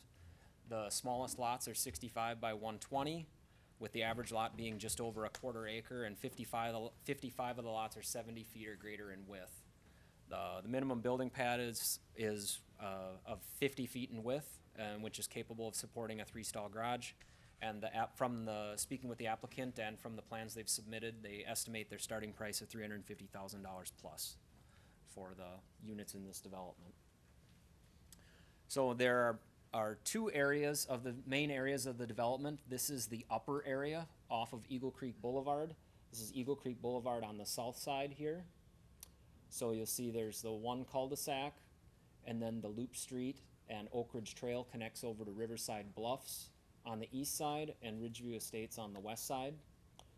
There is a bluff area that is on the western part of the site. You'll note from the applicant's initial plan, they had an additional lot that would have been on the west side here. Because of the bluff setback and impacts to the bluff, they have removed one of the lots. So this lot here is twice the size of other lots in the area to lessen the impacts to the bluff setback area. The applicant, as part of the PUD, is requesting to do some grading into the bluff setback area, but they would not impact the actual bluff zone. That is part of their PUD request. So this is the upper area, which the applicant has stated would be their first phase of the development. Now this is the northwest part of the site. Crossings Boulevard connects over to Pike Lake Road over here. And Crossings Boulevard travels further east over to Riverside Bluffs. So this part of the subdivision, there is one cul-de-sac. North of this part of the site is County Road 21. And this is about an 8-acre wetland area. That is Outlot B. This is the eastern part, the northeast part of the subdivision. So you can see Crossings Boulevard on the south side here. And on the south side of Crossings Boulevard is a roughly 30-acre open space site. That's Outlot A, which is a wetland area, and also part of it would be used for storm ponding. On the northeast side of the site, there's a center point gas transmission easement in the backyards of the lots in Block 4. The pad size of the lots in Block 4, the 7 lots here, are all adequate size. They're not impacted by the gas line running through their backyard, so there wouldn't be any reductions in the ability or the buildability of these lots compared to any other lots in the subdivision. And you can see the loop streets here, and there are also trail connections that would be provided from Willow Way to the trail along County Road 21. And the applicant is proposing sidewalks on one side of the street of all streets. Crossings Boulevard would have a sidewalk on one side and a trail on the other. So these are the parts of the planned unit development request. The applicant has requested a PUD because of the challenges in developing this site, based on the amount of land that's wetland area. Since Ridge Creek had been first talked about over 10 years ago, the size of the wetlands has actually increased. So as far as the ability to develop the site, it is much different if you were to compare an old Ridge Creek plan from 2006 to this plan today. There were many more house sites that would have been approved as part of that project had the council approved Ridge Creek. So the applicant's looking at dedicating a 30-acre parcel on Outlot A and a 7.3 acre parcel for Outlot B, and a small reduction in street widths for the majority of the residential streets. Crossings Boulevard and Oak Ridge Trail would meet the street standard of 37 feet. The other streets would be 34 feet in width, which is similar to other PUDs in the community. Some of the streets in Southbridge are actually narrower and are 32 feet so it's a standard request that we would see in a PUD for a narrower street width. The applicant is also requesting a small amount of wetland fill for Crossings Boulevard and a side yard setbacks of 7.5 feet. And as I mentioned earlier, allowance to grade into the bluff setback area. So for active living design, I mentioned that they would have sidewalks on one side of the street. The applicant's proposing trail and sidewalk on Crossings Boulevard, and it would connect to Riverside Bluffs Park. There's an extension of the trail along County Road 16, which has been a major gap in this part of the community.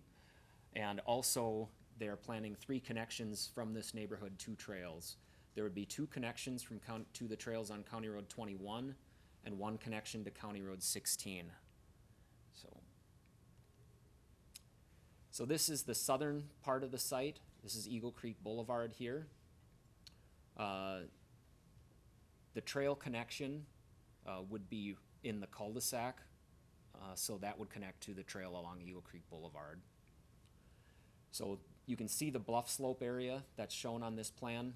The aerial photo and the aerial photo area and this part of the plan.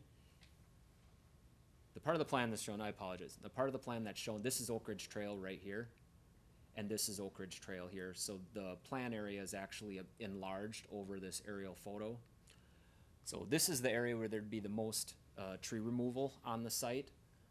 The applicant is proposing to replace more trees than is required by city code. They would be required to plant 365 trees, and they're proposing to replace with 440 trees. They would plan to do landscaping along the county roadways on the private lots. The county would not permit plantings in their right-of-way. So they're planning landscaping along 21 and also Eagle Creek Boulevard. So this is the landscape plan for the northern part of the development. So you can see the trees in the backyards along County Road 21, and also two front yard trees on each lot on all of the streets. And then you can see the wetland area here. They're proposing different native grasses and other plantings in the wetland areas for mitigation of the wetland areas south of Crossings Boulevard and the wetland area north of Crossings. This is the southern part of the plat. You can see the trees that they're proposing along Eagle Creek Boulevard in the backyards. This is the trail connection that I mentioned from Red Oak Path. So there's the sidewalk here that connects to the sidewalk on Oak Ridge Trail. So there's access from all parts of the neighborhood to the adjacent trails. We're getting the east-west connection, trail connection on 16, correct? Correct. Yep. Yep. So yeah, the neighborhood would be connected to that trail. You can see the gray here. This is the trail along 16. Get an east-west on Crossings too. Yes. Yep. There's a trail on Crossing, a trail and sidewalk on Crossings Boulevard, which matches the existing. So these are the proposed elevations that the applicant has submitted. These are just samples. They've provided much more, but there would be multiple slides. So these are some of the sample elevations. These are a 2-story elevation here. And this is the 1.5 stories. And then this is a 1.5 stories and Rambler unit. Now, the first elevation showed 2-car garages. They have the capability to have 3-stall garages on all of the lots. So even though in the elevation, that is an option that they would build for someone, but they would have the capability to have a 3rd-stall garage on all units. As part of this project, the applicant is also proposing to have next-gen units as part of that. Next-gen is a term that they use for marketing units that are for multi-generational living, which would be care of elderly parents or an adult child. Generally, from what the applicant said, they result in no more than 5 to 10% of the units in their developments in this market area. We would consider them single-family units, provided they meet the conditions in the zoning code, that they wouldn't be an accessory apartment. They must have a connection to the main portion of the house, and they also would not be able to have full unit or full amenities, such as full laundry and also a full kitchen. They would have a kitchenette, and the applicant can explain some of their product better than I would be able to. But from what they proposed, it would meet the city requirements and the zoning administrator's determination on still being a single-family house. Is there when you have a single-family home, is there a amount of people within the family that count towards that, or is it amount of bedrooms times 2, or is there any Mayor Mars, members of the council, the definition of a family in the zoning ordinance is up to a maximum of 4 unrelated people, or people living in a residence that are related by blood or marriage. So there isn't a cap on the number of people that can be in a home, provided they're related to each other. Okay. And they meet the Department of Health standards for space for sleeping rooms. The applicant has also, as mentioned, that's required by code. They've had a neighborhood meeting. They've also met with the residents of Riverside Bluffs. This is the southeastern portion of the development. These are the existing homes on River Bluff Court here. And then this is Eagle Ridge Loop, so these would be the proposed Lennar houses. You can see on the topography that there's a slope of about 8 to 10 feet, and actually up to 12 feet in some areas here. When Mattamy Homes developed Riverside Bluffs, they met with the previous property owner and tried to come up with an alternative to grade both parts of the site, which would have been an improvement for both developments. And then the folks on River Bluff Court wouldn't have a slope in their backyard. It would have been leveled and it would have been mutually beneficial. The previous property owner of this site that's before you this evening did not want to have that happen. And so Riverside Bluffs was required to have this to make the drainage work on their site. The applicant has been working with these owners and would help to, and has agreement to grade some of the backyards. There's ongoing discussions on that, but the applicant has been very willing to work with the neighbors on that to have a more usable backyard for their Counselor Whiting. adjacent residents. You know, we've had some issues in the past where we've had some storm drainage, and so you're saying that this has all been worked out, so there won't be any storm drainage issues on the adjacent properties? Mayor Mars, Councilor Whiting, this would be an improvement for the lots. Perhaps Mr. Loney can speak to that more if there's been specific problems in this area with drainage. I'm not suggesting that there has been, I know what you're talking but about with it. others, and It's so, actually more usable lot, backyards.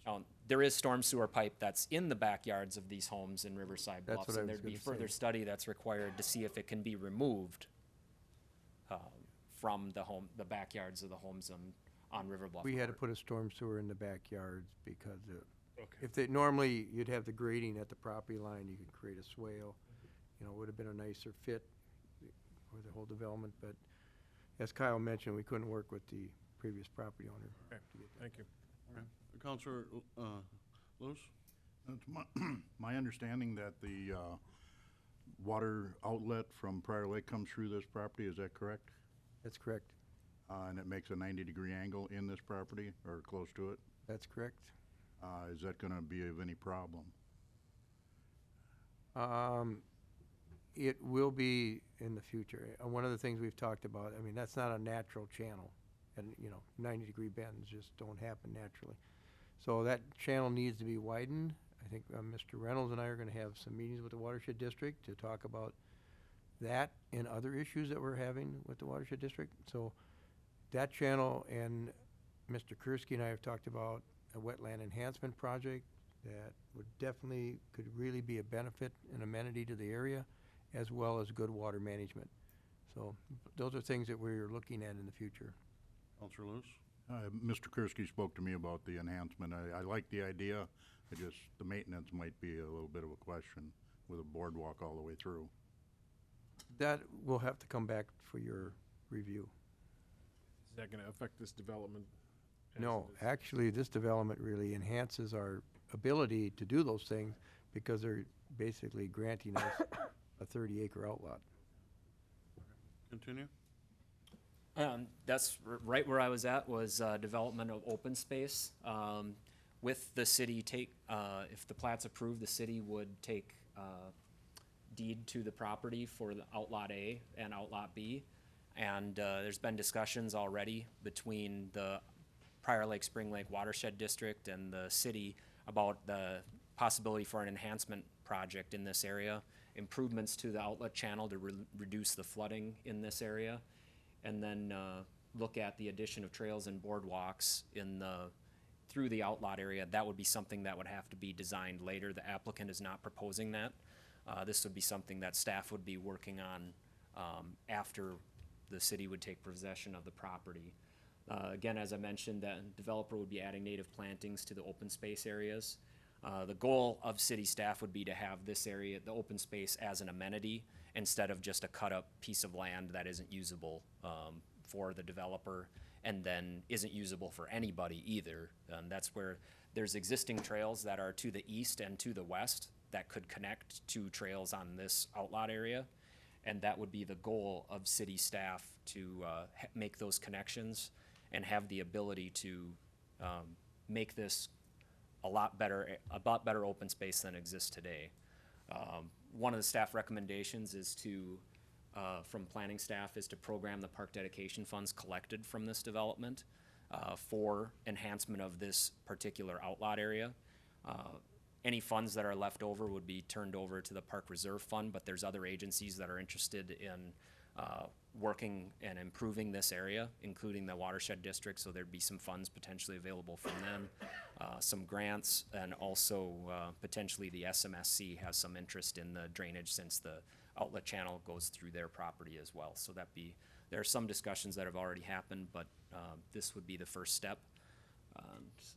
So this is a sample slide from a different project in a different city, but it could be very similar to what could happen on the open space lot here. You can see the channel and a boardwalk. Depending on the placement of these walks, they could be trails or could be boardwalks, could be along the bluff. That's something that would be designed later, but this is a similar type mitigation project that's been done elsewhere, and that could be the possibility for this site. So the recommendation from the Planning Commission on March 9th was a recommendation that the City Council approve the the preliminary plat and PUD by a vote of 6-0. Staff recommends approval. With that, I'll turn it over to council for questions. Thanks, Kyle. Counselor Lewis? The boardwalk in that you had shown us, that's similar to what's east of Lowe's, correct? Dean Lake area. Yeah, Dean Lake area. Mayor Mars, Councilor Luce, Is there are some boardwalks there that'd be probably shorter than some of these areas. Counselor Lehman? I saved all my questions for the end. Nice presentation, by the way. The Ridge Creek Trail cul-de-sac, the length of it, is that over the cul-de-sac length that's allowed? Mayor Mars, Councilor Lehman, no, it is not an overlength cul-de-sac. Okay. The stormwater where the lots adjoin, concerning issue. If there's a pipe underground, please make sure make sure the capacity's there before you remove that pipe. Oh, yeah. From experience, on an issue that we're already dealing with. Be the last thing I do. The 7.5 foot side yard setbacks, is that total or per property? It would be per property, so the spacing Total would of be 15? spacing would be 15 feet. Okay. Instead of 20.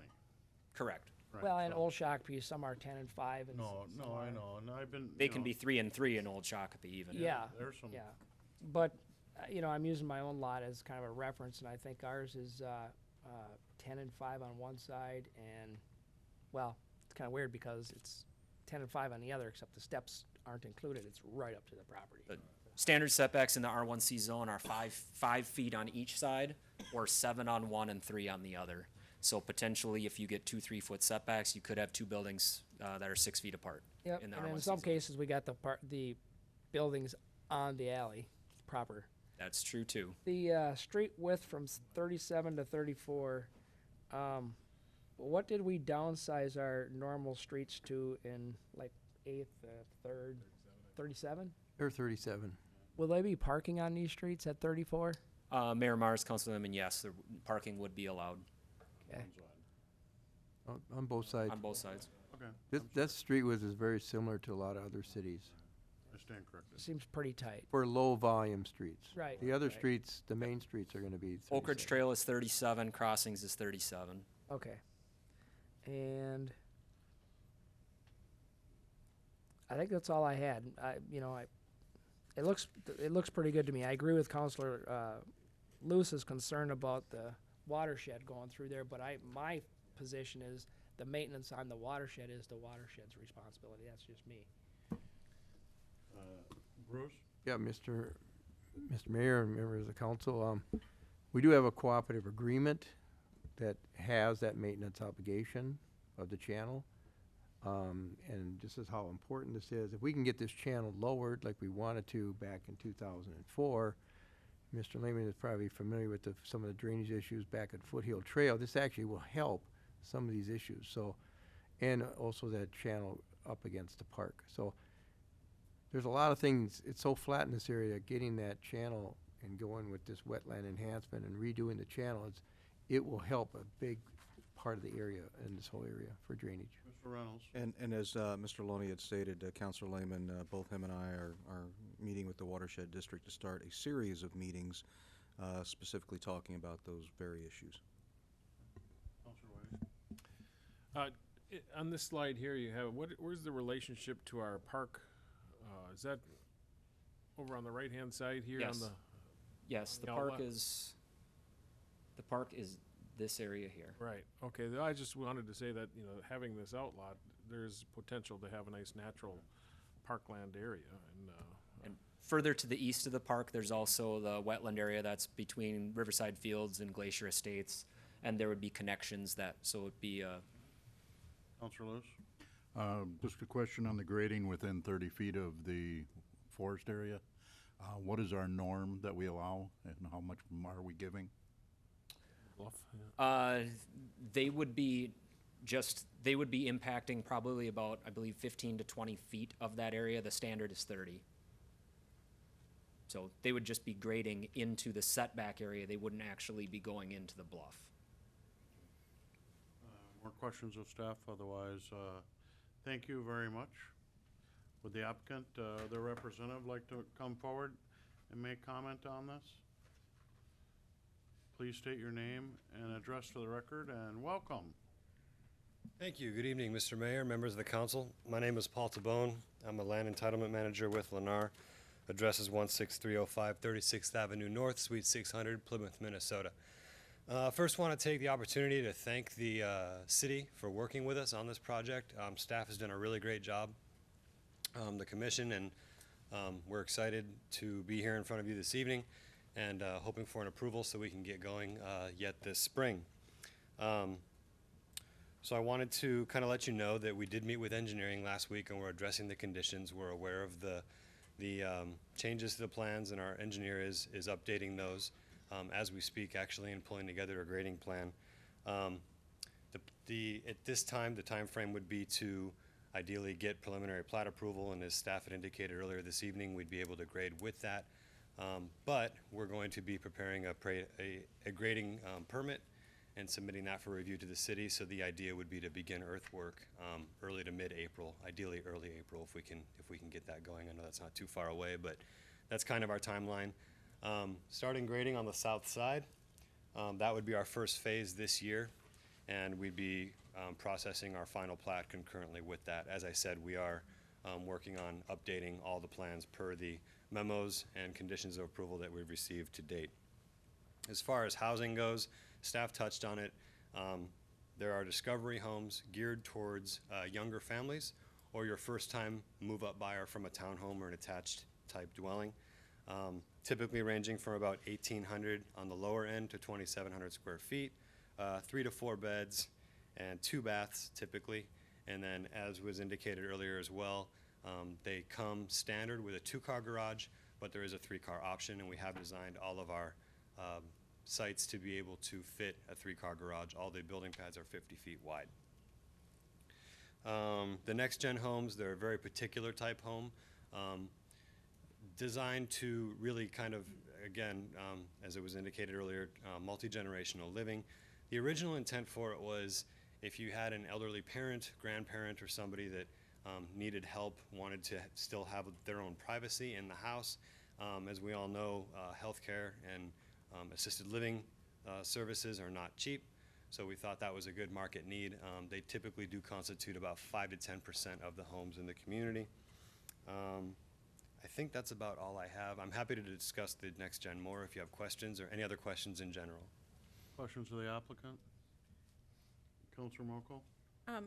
I've actually been looking at your next gen concept for quite a while, and I was excited to see that you had chosen Shakopee to do some of these, because I know not every development you do, you add next gen to. But in looking at those floor plans, and this is just a personal opinion, I just think that there's too many bedrooms in them. Because once you add the next gen piece, do you need all those, you know, because some of them are 4 and 5 bedroom concepts. So that would be my only concern with that as far as marketability.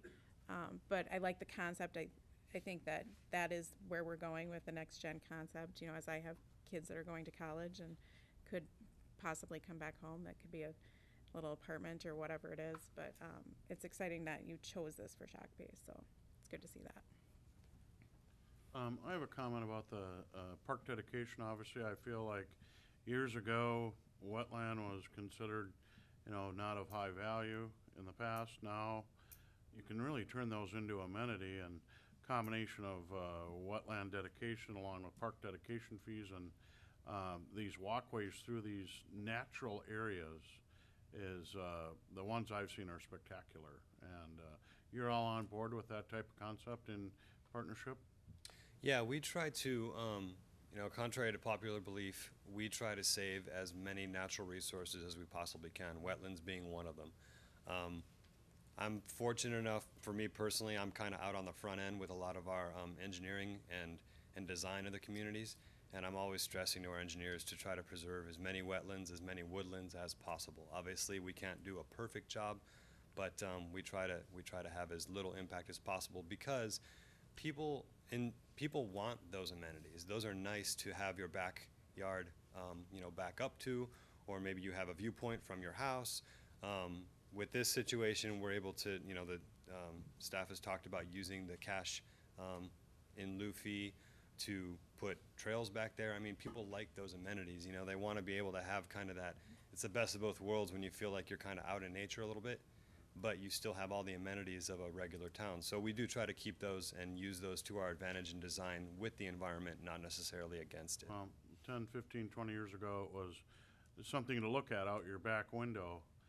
But the interaction now, that actually access to get in there is the real next step, so I appreciate that. Other questions of the? Follow up on that. This might be for Kyle. Paul, maybe you can help me with this. Was there a change in the park dedication fee tabulation? Mayor Mars, Councilor Whiting, no, there's not a proposed change. That would be park dedication paid on all of the lots, but it'd be done at the time of final plat. So if they're looking at phasing it, it would be just based on the individual phases.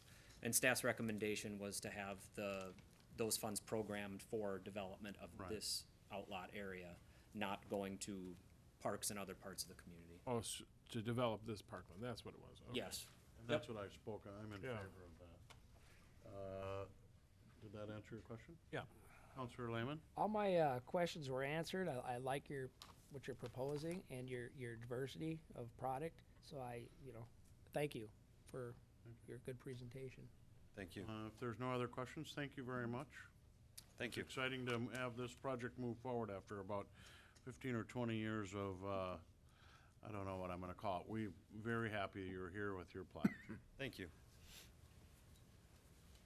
Michael? Mr. Mayor and Council, I just wanted to thank Mr. Loney's staff for working on this. We also have been working with the county and the wetlands groups, and for the developer. I think this has been one of our first major subdivisions in a long time and a very difficult parcel, and I think everyone's really worked extensively together. They had a great neighborhood discussion. There was a lot of neighborhood discussion, and the developers listened, and I think that what you've seen is kind of a process we've been working on here to get everyone's issues out on the table and try and come up with some solutions. So I wanted to thank everyone for all their effort. Thank you. Counselor Whiting? No, Or I'm good. Counselor Lehman? Offer resolution 7851 approving the preliminary plat and PUD of Ridge Creek with conditions and move its adoption. Counselor Lewis? Second. I have a motion and a second. Further discussion? Counselor? Just a point, I do like the idea of developing the wetland. I don't know that, putting that park dedication fee in there just for that specific point. I know we have some concerns with some of those fees at times, so, that's my only concern with this, is that we're focusing in here, which is good for the neighborhood and good to develop that money on, but, we have a lot of other park concerns. Counselor Lehman? And I agree, and I also think that part of the wetland areas are wetland mitigation for the development itself, and that has to be taken into consideration when they do the tally. And I'm sure they're already looking at that. So, Counselor Lewis? I think the money should stay with this parcel because we'll never get it done otherwise, and that is a very unique setting. Disagree.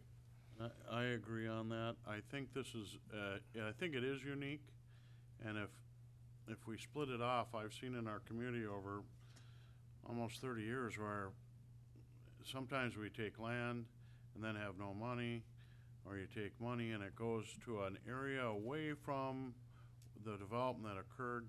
I think this is so unique because it's a watershed, it's a wetland, it's a natural area. It's something we don't have, and I favor that. Counselor Lehman? one of the problems you're going to have though is if you try to make your improvements right away, you're going to come back later with the improvements to the watershed areas and have to redo it. So I think you're going to have to look a little broader and try to work them all together and figure out which improvements you can make that Won't have to be changed in the Right. future. Somewhat Right. staged. Mr. Reynolds? Thank you, Mr. Mayor. And that's, I think that's a concern of staff as well. You know, this is a very unique parcel, and so that's kind of why when we're talking about the park dedication fees, and Ms. Polly and I were just talking a little more in depth on that. The one thing I would present that is, you know, for whatever reason, if this particular development does not go through, then we would take a look at park dedication fees for the property down the road, and probably bring something back on a discussion point on the issue overall. The other thing to remind you of is that we are going to be tasking our committees with doing different things, and one of the big pieces that we're going to be bringing to the park board is specifically talking about our current policies when it comes to park.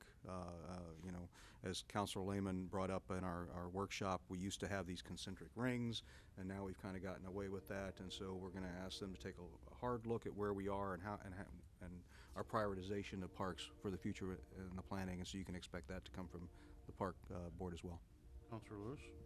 Well, being that this is such a unique thing, you know, we've got something similar to it in town, but not quite as, well, the pictures were great. I mean, if we can get close to that, we're doing good.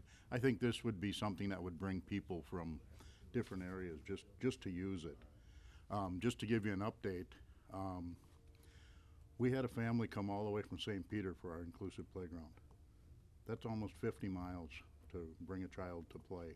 So this would be something similar. Other discussion? All in favor, say aye. Aye. Aye. Those opposed, motion carries. Thank you all. Thank you very much. Counselor Mokel? I would like to make a motion for a 10-minute recess. Second. I have a motion and a second. Apparently no discussion. All in favor, say aye. Aye. Aye. Those opposed, motion carries. We're gonna take a 10-minute recess.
Let's reconvene this City of Shakopee City Council meeting for March 21st, 2017. Back to order.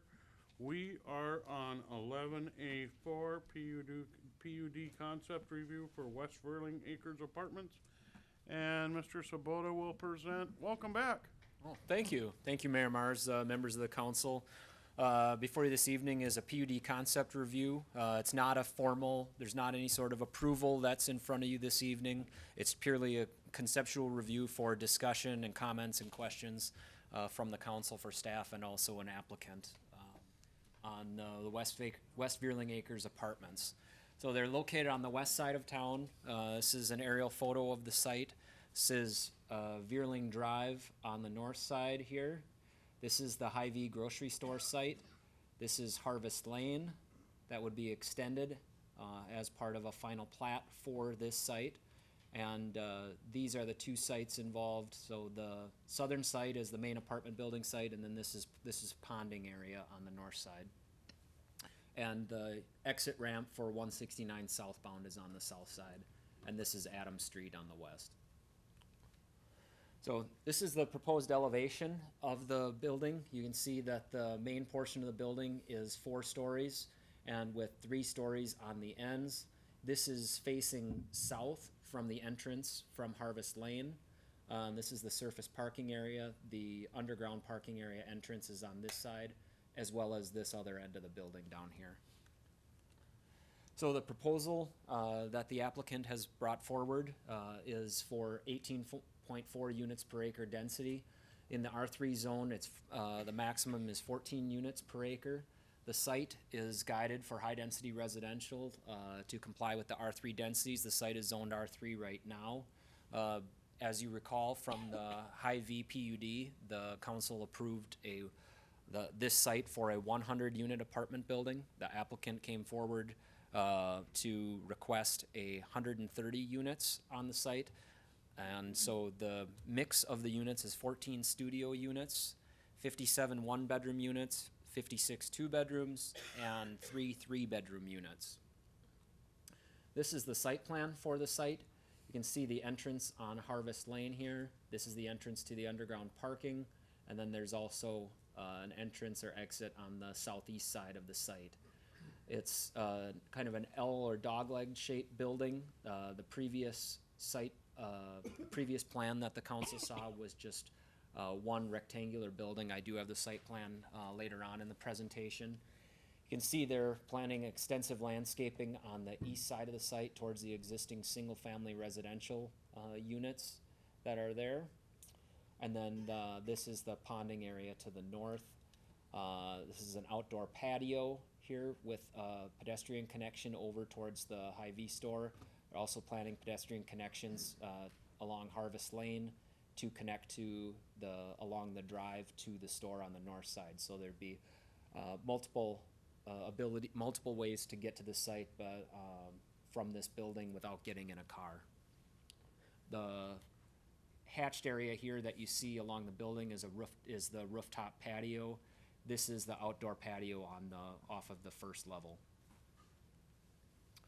These are the floor plans for the underground parking area and also the first floor. The first floor has the fitness area, the lounge, and the patio access. This is the patio here, and this is the lounge area. This is the fitness room. This is the second floor and the third floor. You'll note the different colors are the different unit types. Yellow is 1 unit, blue is 2 units, green is the 3 units. And this is the fourth floor of the building. You can see the rooftop patio here, and the fourth floor is not the full length of the building. It is just the center portion of the building. So that reduces the kind of mass and size of the building, the views. And it also, from the applicant's original proposal, they had proposed 140 units. By getting rid of the units on these ends, that reduced the unit count by 10 units to 130 from when they first proposed this to staff. Now, the proposed building is 46 feet in height. It's a flat roof. building, so it would require a conditional use permit for an overheight structure. This is the shadow study that the applicant prepared. The shadows that, off the proposed building do not, reach the existing single-family lots. The shadows extend here. This is June 21st, 1 hour before sunset, and then this is September 21st, 1 hour before sunset here. The previous proposal that the council saw, the shadows did not reach the single-family units either. But this is very similar in height to the original proposal. For parking, the applicant is proposing 266 parking spaces. 115 of the spaces are indoor, 151 are outdoor. So with a ratio of 1 underground space per unit, 15 units would be without covered parking. From discussions with the applicant, there's a possibility for building an exterior or a garage facility to get additional parking. That would be located on the eastern side of the site. That could be used as screening for the adjacent residential, adjacent single-family residential units. The average number of parking spaces provided is 2.05 per unit. 55% of these units are studio or one bedroom, with the total amount of parking at 1.39 spaces per bedroom. The city code requirement for multifamily residential is 2.25 spaces per unit. We're comfortable with what the applicant has proposed. They would have room for additional parking. You could look back to the site plan and see that there was additional surface spaces that could be provided.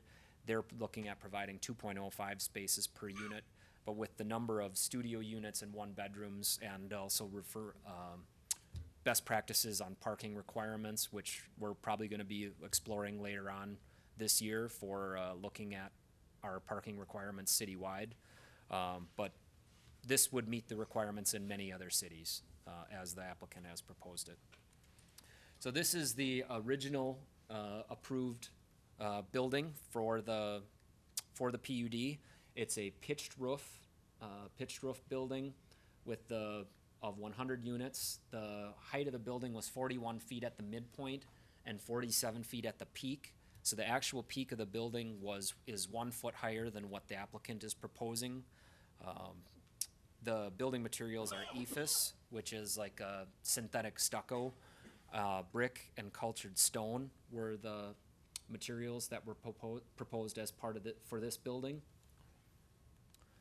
This is the site plan. You can see the building was just essentially a long rectangle on the site with surface parking here, and they had planned to have some landscaping along the east side of this lot as well. So to compare this proposal to the approved plan, there's obviously the additional units. The building materials are different. There's brick, decorative block, and fiber cement versus ephes, cultured stone, and brick. The building has the flat roof design.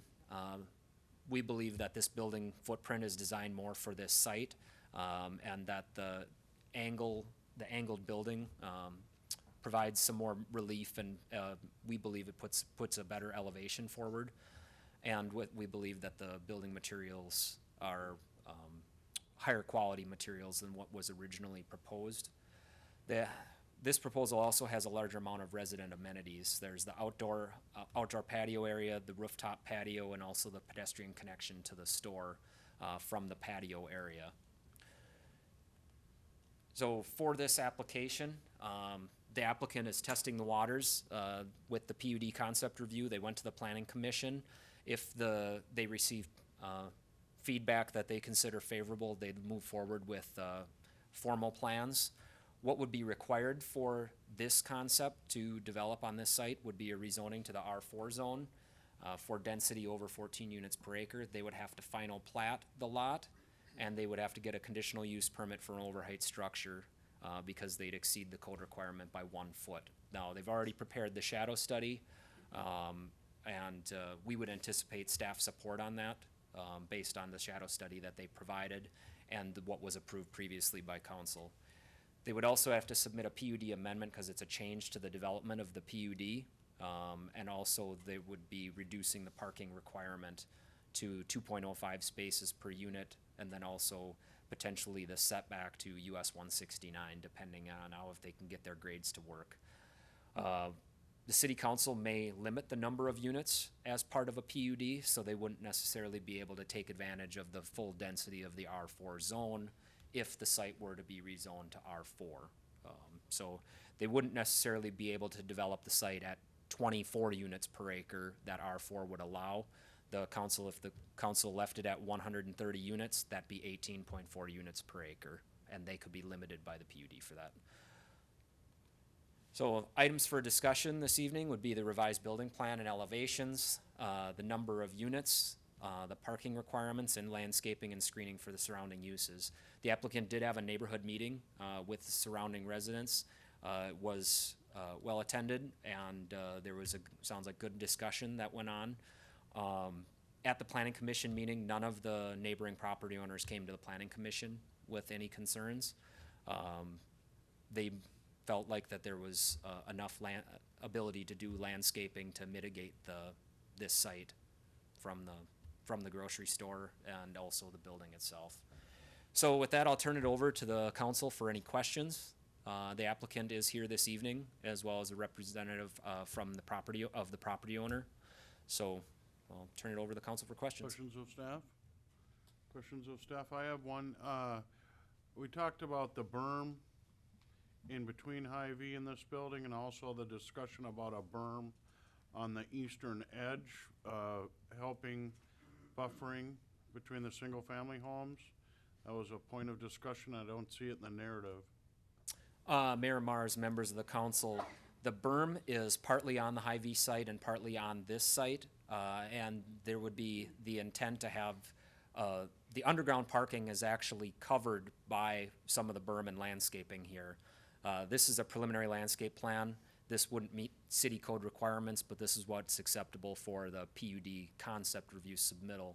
The applicant is willing to, they could speak to having the berm here. That could be something I believe that they're interested in doing, and that's been discussed, and the council would be able to talk to the applicant about their plans for that. In your narrative, you did make comment about the berm in between the two buildings, but I didn't read any narrative about the berm on the east side from the single family. That's what I was asking about. Yeah, and that's something that that staff would like to see in order to screen the parking area from the, and that would help in the interim before the trees mature. Councilor, what? On that same note, on the same slide, you talked about potential for more parking through garage space. You said that would be on this east side. Would that cut into that berm then, or where were you putting those garage spaces potentially? It could replace some of these parking spaces that they have shown as proof of parking here. So that could be where surface parking would be, and the garage could be in that area as well. Oh, sorry. This area here, which is the proof of parking. So is that potential parking, or is that, it's green there in my slide here, so that's not in the plan right now, or? Those are additional spaces that they would be able to provide. The number of spaces that I mentioned in the report are the areas that are gray right now. So these They are would be, spaces. these would be on top of what they proposed. So if these were potentially added to your list, I think you were at 1.37, I think it was, or 2.05. They would meet the code requirement. to 2.05. To 2.25. 2.25. They're at 2.05 right now. Councilor Lehman? All right. First, the original discussion had berming, trees, and potentially fences, not only between the single family and this development, but also further to the north by the ponding. And there was a concern at the time about the ponding if it overflowed going into the properties to the east. So I still have them same concerns. I'd like to see that addressed. The parking is 2.05. If they add that strip in there, that would meet the 2.25, correct? Correct. Okay. So any plan, if they're going to go below what's required, I'm going to want to see that reserve just in case it's needed. Okay? I'm not willing to move on the 100 units, and I'm not interested in rezoning it to R4. I think that's all I have. Counselor Lewis? This question is for Bruce. The ponding over there, that would be redirected towards the fire station pond, wouldn't it, in the end? Yes. So the chance of that Everything, flowing would be pretty right. minor. Everything will head over to the Upper Valley drainage ditch. Other concerns or No, just comments? Counselor Whiting? Sure. I think they've done a lot of work on this property. I have the concerns about the parking. I like the idea of the berm between the single-family homes. I'm not as much concerned about it on the behind the Hy-Vee, except for the people living in the apartment building. I think that's a benefit to them. But I could give that up, I think. Setback to 169, I'm not so sure if that's gonna be a big concern to me. It looks like you got plenty of room. Is that our code for the setback to 169, or is that state? No, it would be a city code standard on setbacks for whether it's the R3 zone or R4 zone. In the R4 zone, the setback is 50 feet from an arterial roadway. I think we've talked about this R4 at length. We know Counselor Lehman's not gonna vote for an R4, I think, but I would be all right with it. Counselor Moko?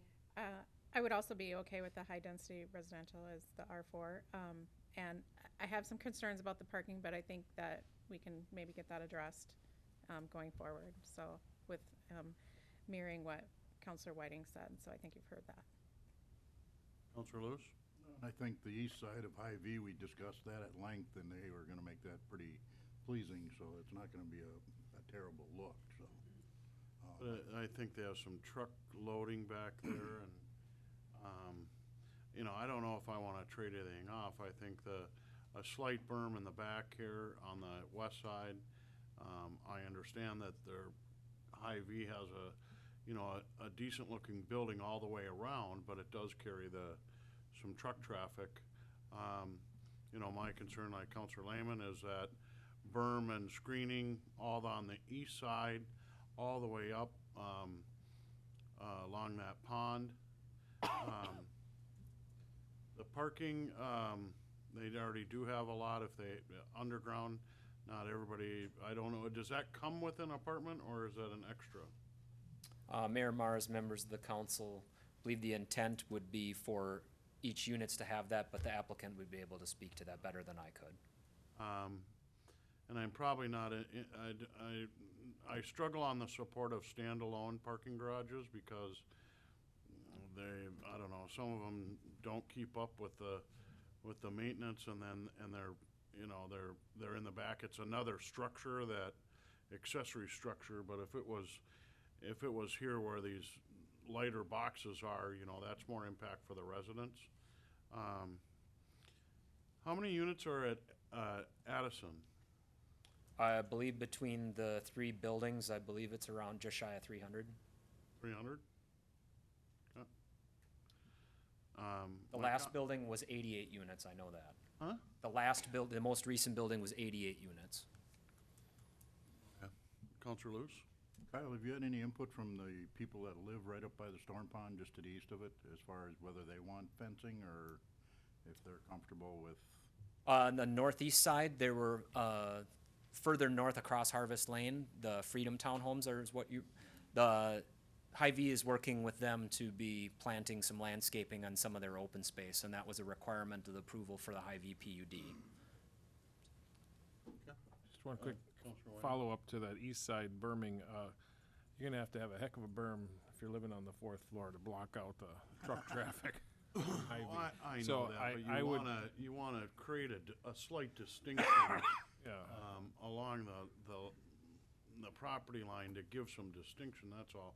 And you said, you could give that up. I think Well, it's still my important. point is, it's the first floor that might take advantage of that on one side. There is it looks like there's plenty of space, but between the Hy-Vee and the property line of this one, if they could work out some, yeah, it could work, but. Other questions of staff? Counselor Loose? Kyle, what is the largest unit we have right now as far as number of units? The largest building in town? Well, it hasn't been built yet, but I believe the Sand Company's building with their one proposed building with 140 units would probably be the largest. But Addison is probably close in the in the largest building there. Largest building just slightly over 100 at Addison. I don't know the exact Yeah, count, no, but I don't mean to- I know the, Building or property density? Single building. yeah, I know the most recent one is 88 units, and that's not the largest building. Right. Amazon. Women's Correctional Facility. But Sands was a couple buildings, and one of them was. Right, no, I understand. No I'm just trying to get privacy. a. Probably not a good example. Right. No? Other questions of staff? Other questions of staff? If not, Kyle, thank you.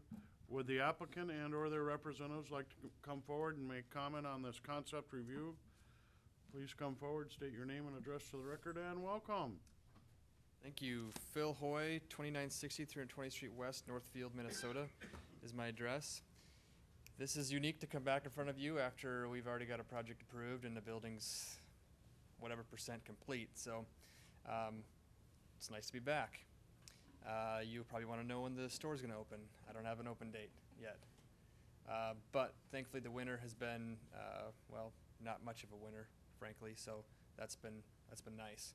I think we got a little bit later of a start than we were hoping to, and we made some changes to the building as we were going. Staff was great to work with on those modifications and changes, but that's not unusual for us to change things on the fly. So again, staff was great to work with on that process, and so we thank them for that. It'll be a fall open, and hopefully if you get a chance to go down to Savage, that'll be the best look that you'll have at what this will look like. It'll be, of course, different in some ways because they just end up all being a little bit unique. As customers' needs change, we change the stores as well. So enough about Hy-Vee, but I will answer any questions if you have them about that. And I guess onto this project. I'm here as, of course, the property owner representative, but also representing the group that's currently under contract to buy this parcel from us.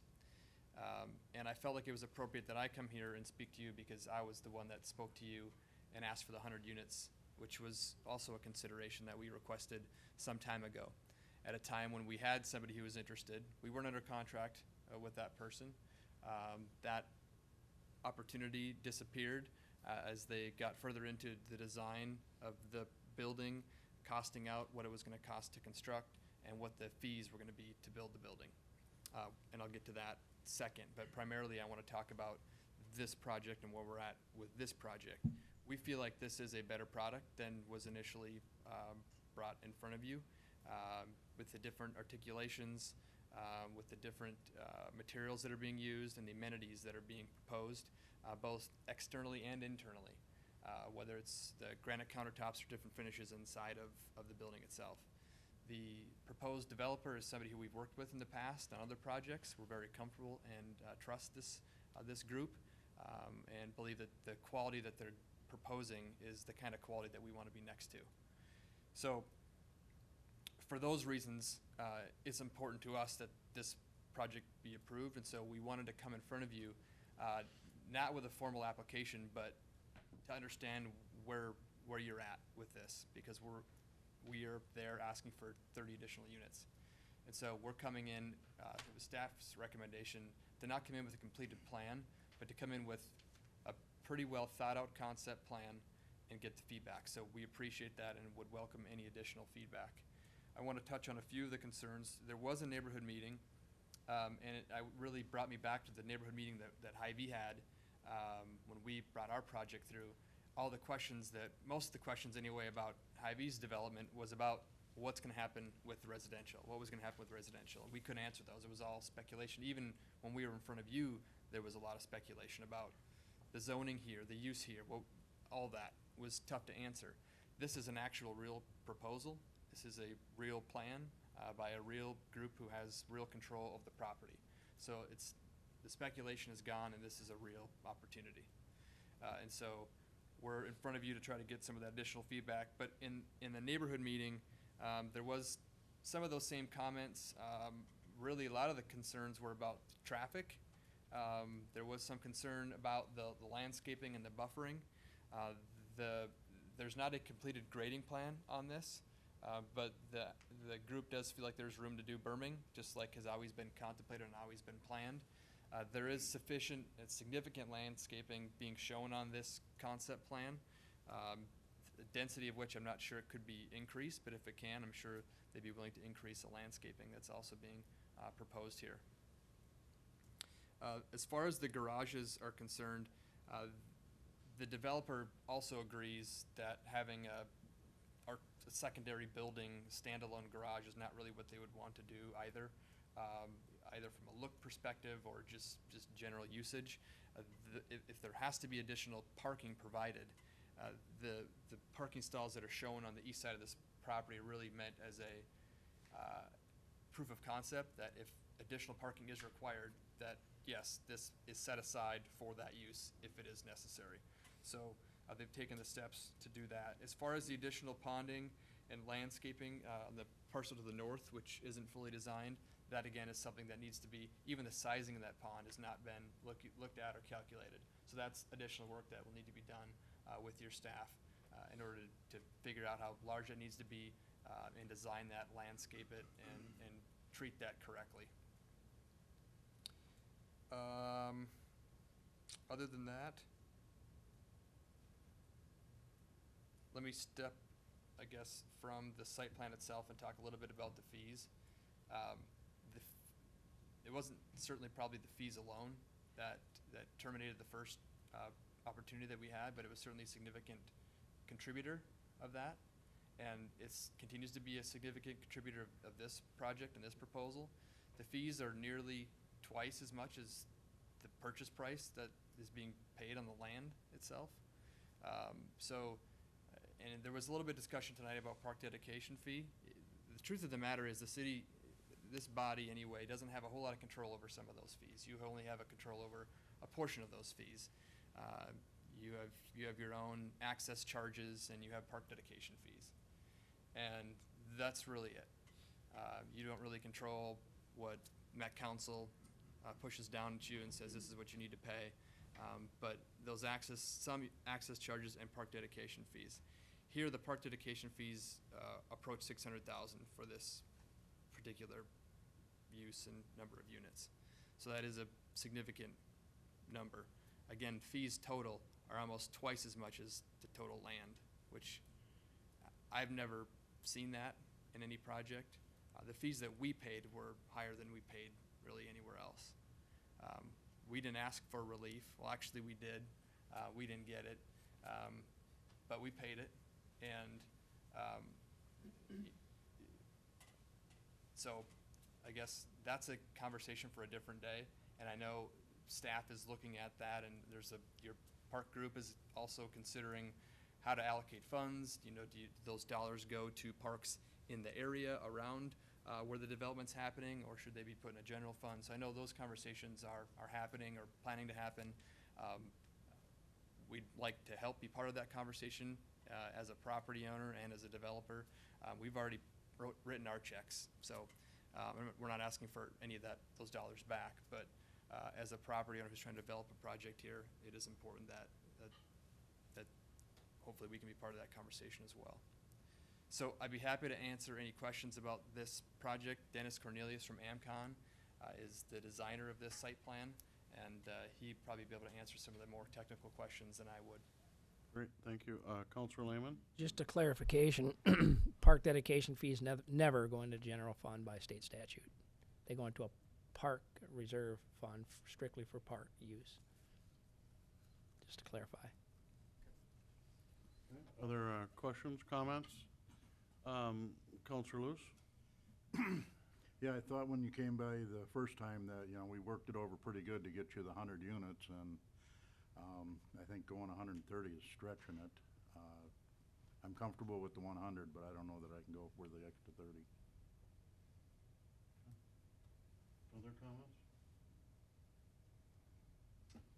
No, I'll add that we're aware of the park dedication fees. It's something we're working on. It's gonna have to take a little more time. I'm not sure it'll be in time for this project, but something that we've heard before, and but taken under advisement, so thank you. Yeah, on the park dedication, I guess, you know, it's not like you're in a position to give land, so it would be money.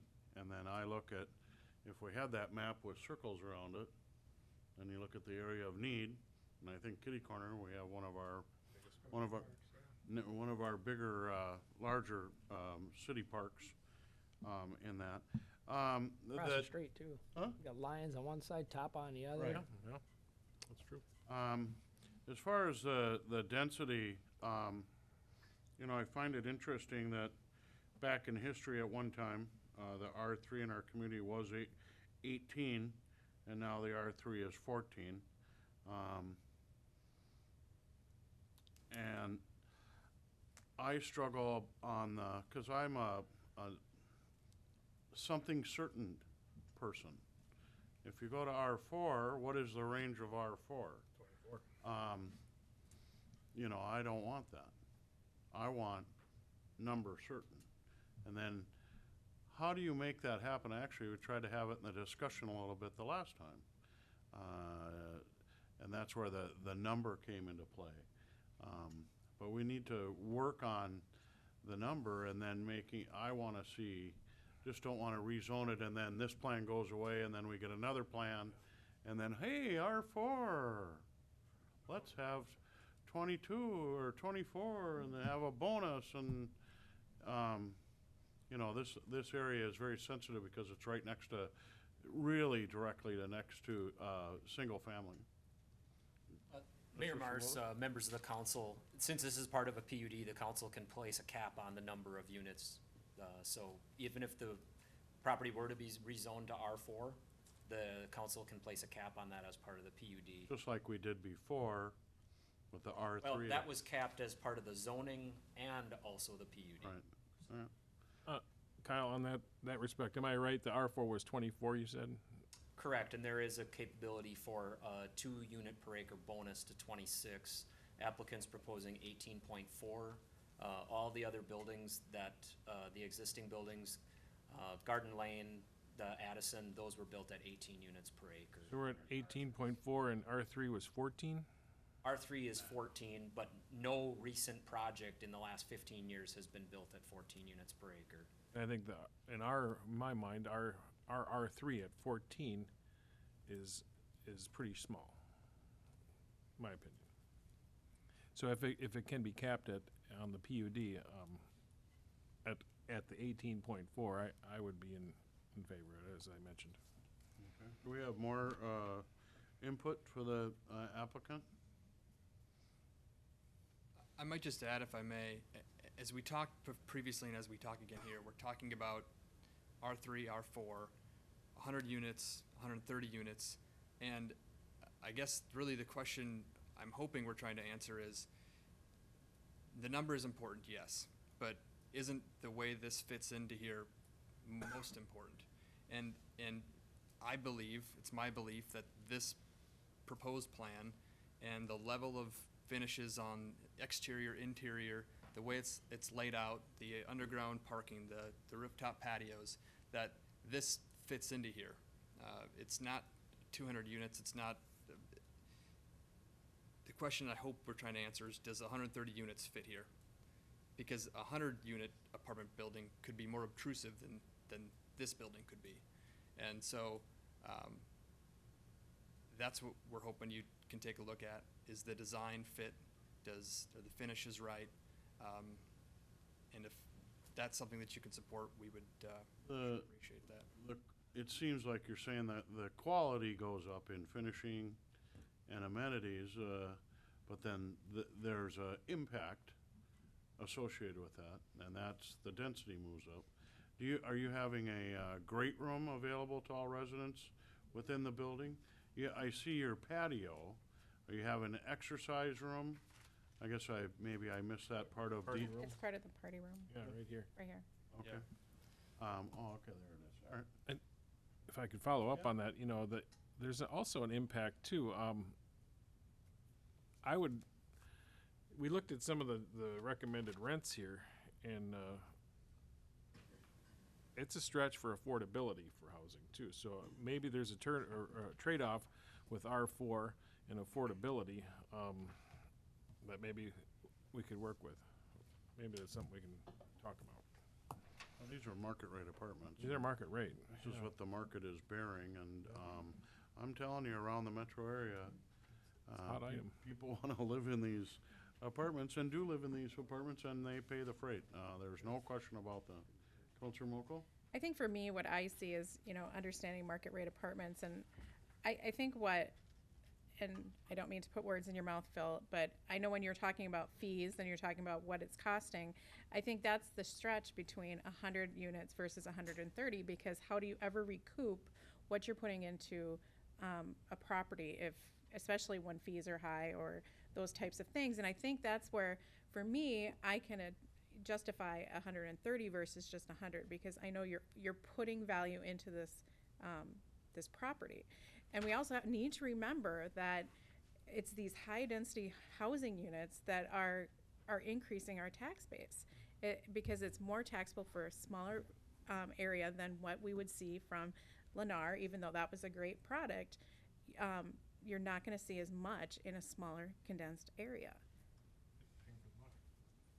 And I guess I'll add to that and to say, especially with this project, it's the sunk cost component. It's the Harvest Lane extension that's being taken on by this project. It's the site work, it's the undergrounding, it's all those components you're doing, whether you're building 50 units, 100 units, 150 units, those numbers are the same. So to stretch those costs over 100 units and get that return back with your rents is much more difficult to do and less economically viable than if you're able to increase the number of units that you have. And that's really what, again, we're bringing back, is a project that is economically viable. Counselor Lehman? There's a whole nother side to this puzzle. And that other side is, for every 3,000 units you pack together, you've got about $400,000 or $500,000 worth of policing cost. Four fully loaded cops for 3,000 people is what the standard is. You're also taking an, a 5-6 acre site, and you're putting 200 and some cars on a road. So now you have transportation costs throughout the community, transportation maintenance costs. There's a lot more that goes into what the city actually has to pay for long term to have this high density here. And that has to be taken into the consideration for the equation. When we talk about park and recreational opportunities being used on site, like we pointed out, there's a park on two sides of this location, different use parks, so they're very diverse. But then you also have the 30-year, these folks that live here are going to be using our amenities, our community center and everything else for the next 30, 40 years. At some point, there's going to be a chiller that breaks down for $500,000, $1 million. There's going to need a roof on that building for a couple $1 million. There's a lot of cost for us to provide these services also. So the road extending Harvest Lane, that road's going to you're going to have access to this property one way or the other. So that road is not a valid argument. I think it's good to look at both sides of the equation when you're looking at high density developments. There are costs to the community. You could consider all these cars and spaces as potential customers, Counselor Lehman. As can Hy-Vee. No. That's the point. More comments and questions for the applicant? If you were to move forward, when would we see, you'd go back to the Planning Commission, and when would that be in the realm? I'll let Dennis Cornelius with AMCON answer how quickly they could turn around some documents, if that'd be appropriate. Thank you. Yes. Good evening and welcome. Thank you.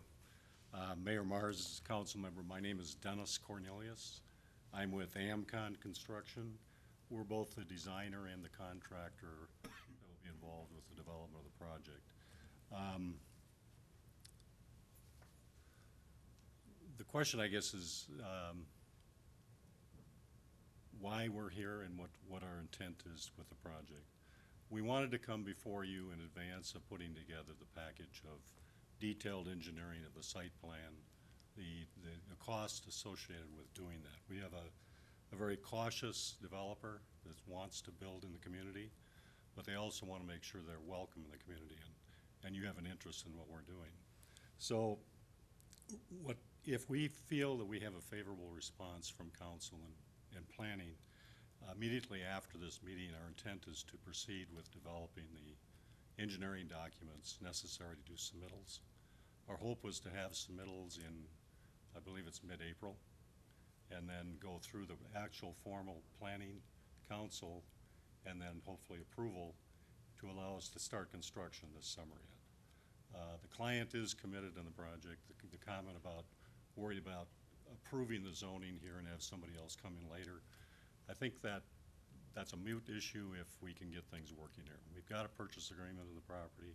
We have every intent to build on the property. It's just a matter of making sure that we don't run into some barriers that create issues that just doesn't make it feasible for us. When we designed the building, if you notice, we did move the building as far back from the neighborhood as possible.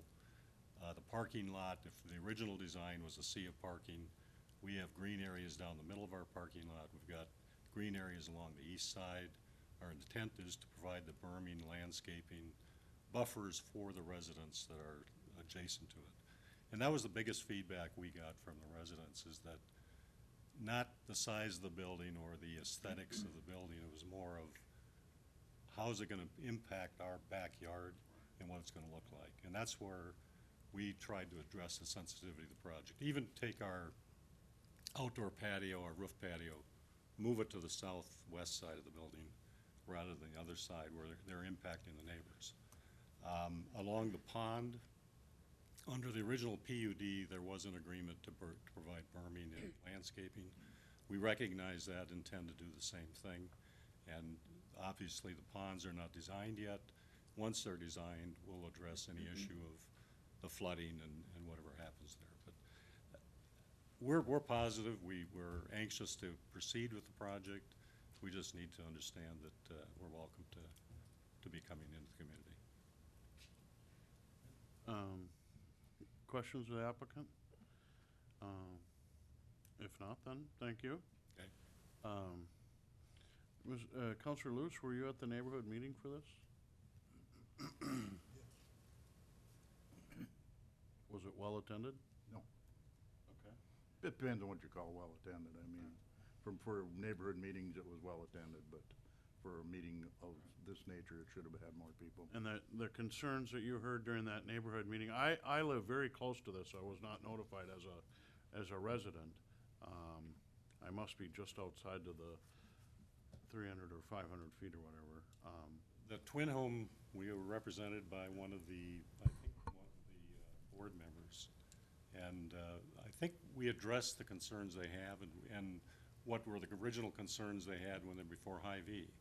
And the intent is to provide the buffering and screening that we can provide. The building itself provides a berm, not necessarily a berm, but a screening of the Hy-Vee building. And then to the far north of our building, the intent is to extend the berm along there to further screen their dock area, which is one of the concerns that we've read into the PUD, original PUD approval. So. Thank you. Kyle, did you have more input? Yeah, just one comment that I think is worth noting. Throughout the review process for the Hy-Vee PUD, the neighborhood meeting for the PUD concept review, I actually did not receive any phone calls about this application and the impacts on the properties to the east of the site. The calls that I received through the Hy-Vee review process were from the twin homes on the north side of the site, and there were concerns about the store, not about the residential. Right. Okay. Excellent. One closing remark too is the comment about doing the PUD and putting in restrictions on the number of units. We have no issue with that. If we can get to the 130 units, we'd be happy to have a cap on that and not allow this to be a zoned R4 with the much larger densities. I'm not sure you have clear direction. Are you Are you satisfied with moving forward with this, or, I think we got 2 against and 2 for, or I don't know where you were at on this. I'm a number certain guy. I probably could live with a 18.4 and not an inch over. R4 to 24 in this area does not make sense. If it's an R4 at 18.4, number specific, I think I could live with that. I believe this is a better aesthetic product. I think there's actually been some improvement since the last proposal in front of it.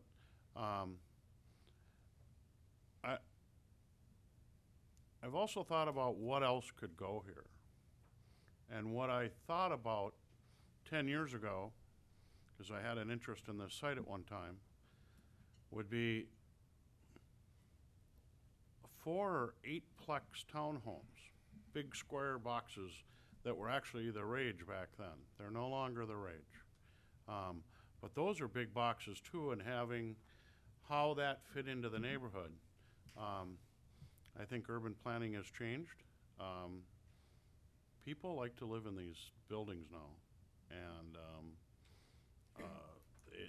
they like to be close to amenities or shopping, like a Hy-Vee. They like to be close to the parks.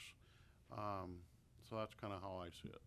But one other point I think was made about traffic and bringing people because of this property. I think this property will be home to the people that are going to work in your community, rather than having somebody commuting into your community to work and leave the community. So I think it brings an asset to you both as a dwelling and a home for someone. A lot of the millenniums like to live in this type of property. So I think it's, and in the studies we've done on the demand here, it's high. You have a demand for housing. It's a matter of the right place for it, for the right market. Thank you. Thank you. Is that enough for the applicant? Kyle, are we complete then enough? Yes. All right. Thank you very much.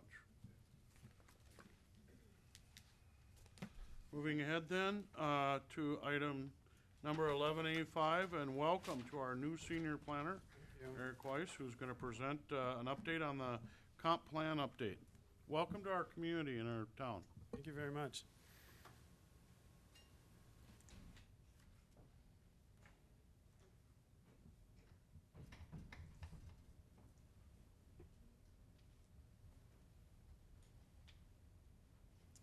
Mayor, members of council, my name is Eric Weiss. Since I have you here and have this group here, and for those watching at home, I wanted to introduce myself. My name is Eric Weiss. I am a certified planner. I am the city's new long-range senior planner. I do have 10 years experience in city and community planning. I hold a master's from Mankato State, although I'm a proud Gopher from my undergrad. I was a planner for the city of New Hope in the northwest suburbs for a number of years, where I did work on the last comprehensive plan. The last couple of years I've spent at the Center for Prevention at Blue Cross Blue Shield, where I worked on community health issues, specifically healthy eating and physical activity from a city planning standpoint. So I've actually had the pleasure of working with a number of communities around the state, really looking at their comprehensive plans and how do they integrate health. So I've had the pleasure of working in Grand Marais, where they have a 9-page comprehensive plan, all the way to Red Wing and St. Louis Park. I also have served on a number of nonprofits, more than I can count at this point. Currently, I serve as the vice president of the American Planning Association Minnesota chapter. So with my work with Blue Cross and within New Hope and other experiences, I'm hoping I can bring a perspective and skill set that will really benefit the city. So my focus will really be on the comprehensive plan for the next 2 years. And then, in my opinion, the real work begins once that comp plan is adopted and us looking at how do we implement that plan. So tonight I really want to focus on comprehensive plans. For an overview of what I'm going to talk about tonight. Comprehensive plans, just generally what are they? Then talk about some planning assumptions that staff is thinking about as we put forth our process. A little bit on comprehensive plans, what's required and where is their flexibility. And then some thinking about what is our planned approach so far for Shakopee. So the comprehensive plan is really a blueprint for a community's future. Comp plans are changing. They've been around for 100 years, and they're changing with the times. As the mayor just mentioned, planning and what people are expecting in their communities has changed, even in the last couple decades. A comp plan is an opportunity to hold a dialogue between the community, the stakeholders, and the city. I think what's really important about a comp plan is it's as much about the product of the plan as it is about the process of the planning that occurs. It's an opportunity for the city to articulate its vision and values for the future. It's an opportunity to analyze existing and future issues and trends. A comp plan perspective, more maybe from the Met Council, is really to look at future growth and change.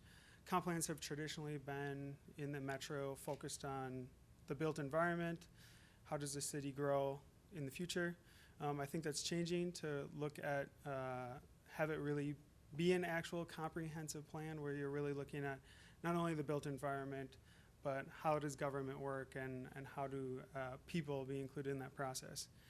And then of course it guides the future decision making of the city, and it guides the official controls, things like the zoning code, the budget, other policies and programs.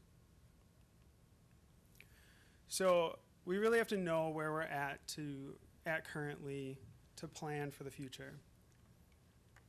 So I just wanted to mention some 21st century trends that we're at least viewing that are occurring now. Of course, any of these can change. Any type of disruption or political change or social change can change these. But we need to consider these impacts and these trends as we plan for the future of the city.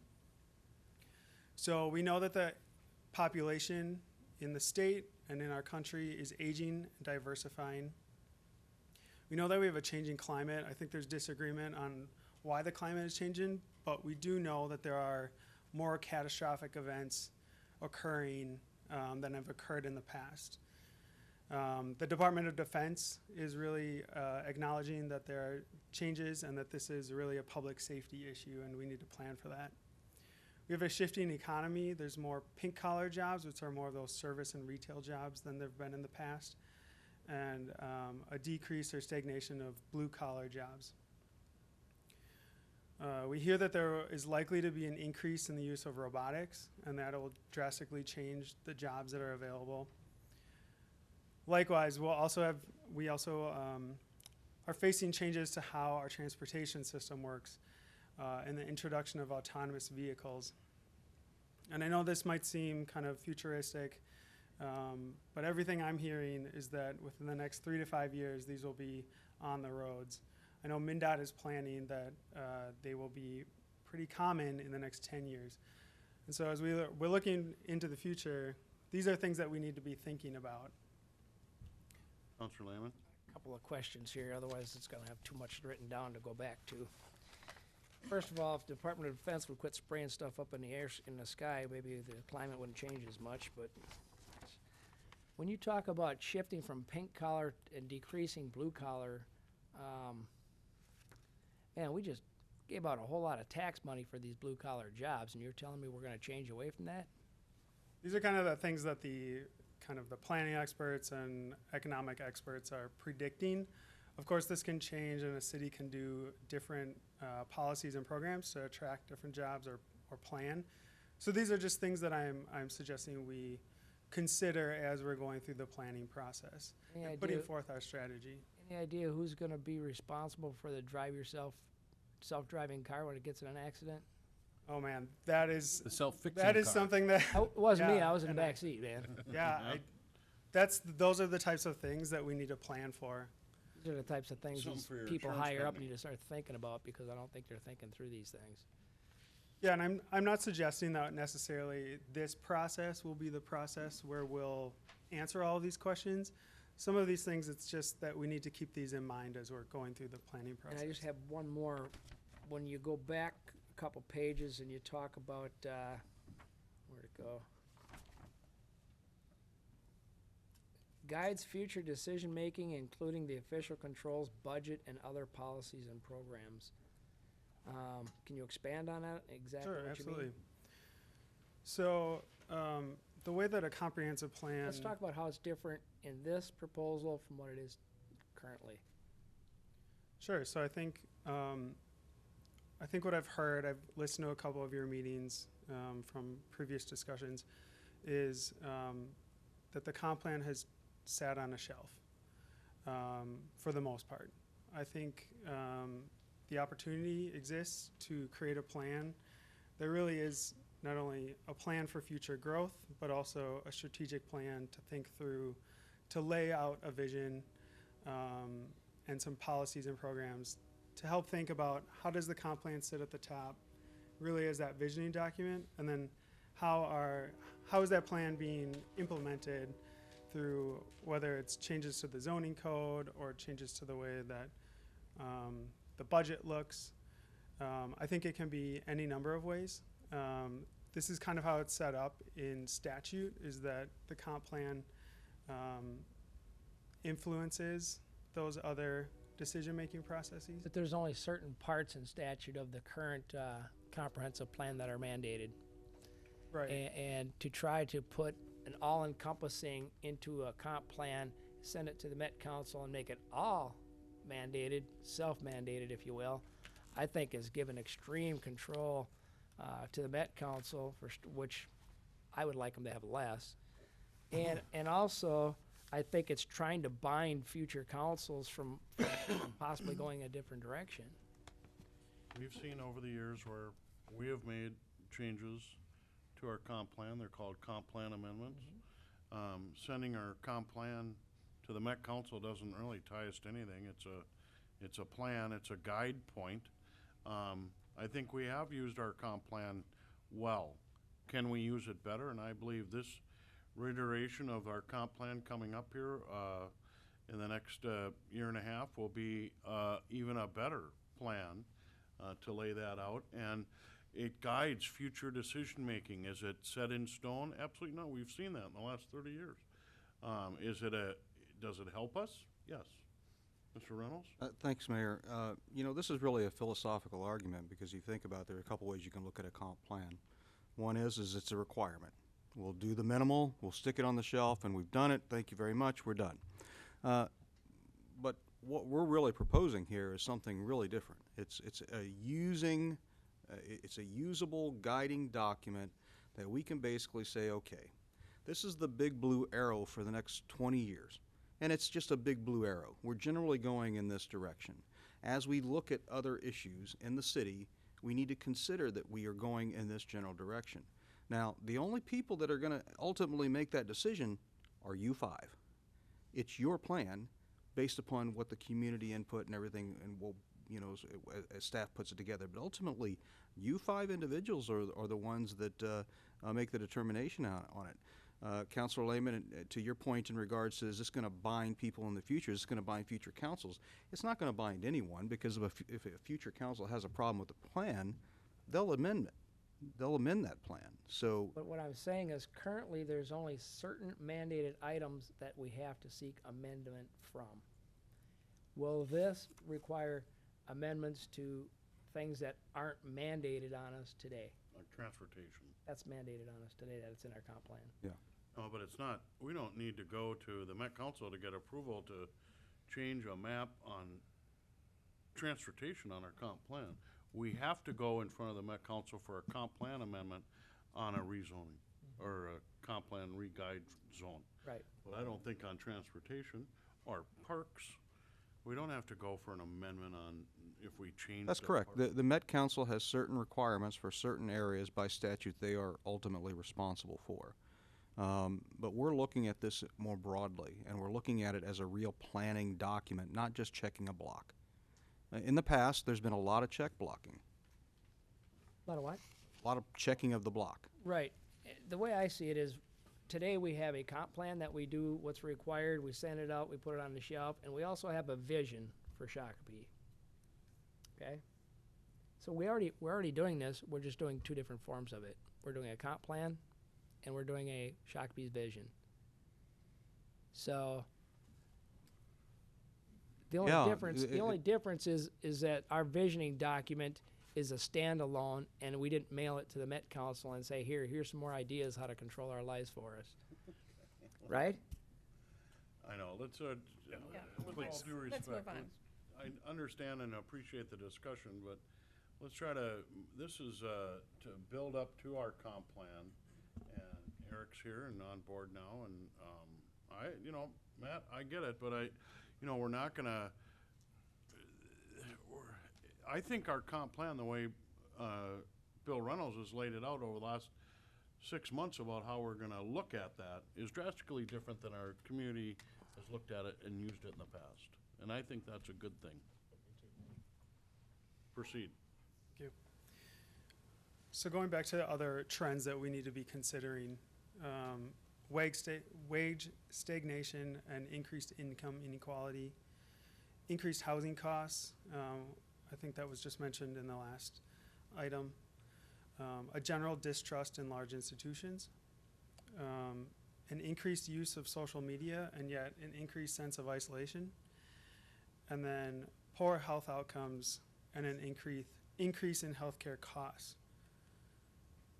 Now, when we look to Shakopee, things that I've heard is that there is generally a desire to craft a shared vision. And I think to the point of how does the comp plan reflect and integrate the vision into one document that's easy to use is important. We know that the city is likely to continue to grow and change, and that financial stewardship and smart investments are very important to the council, residents, and businesses.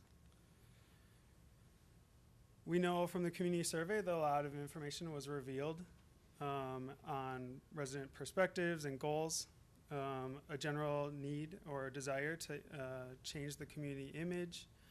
Downtown redevelopment and revitalization was important.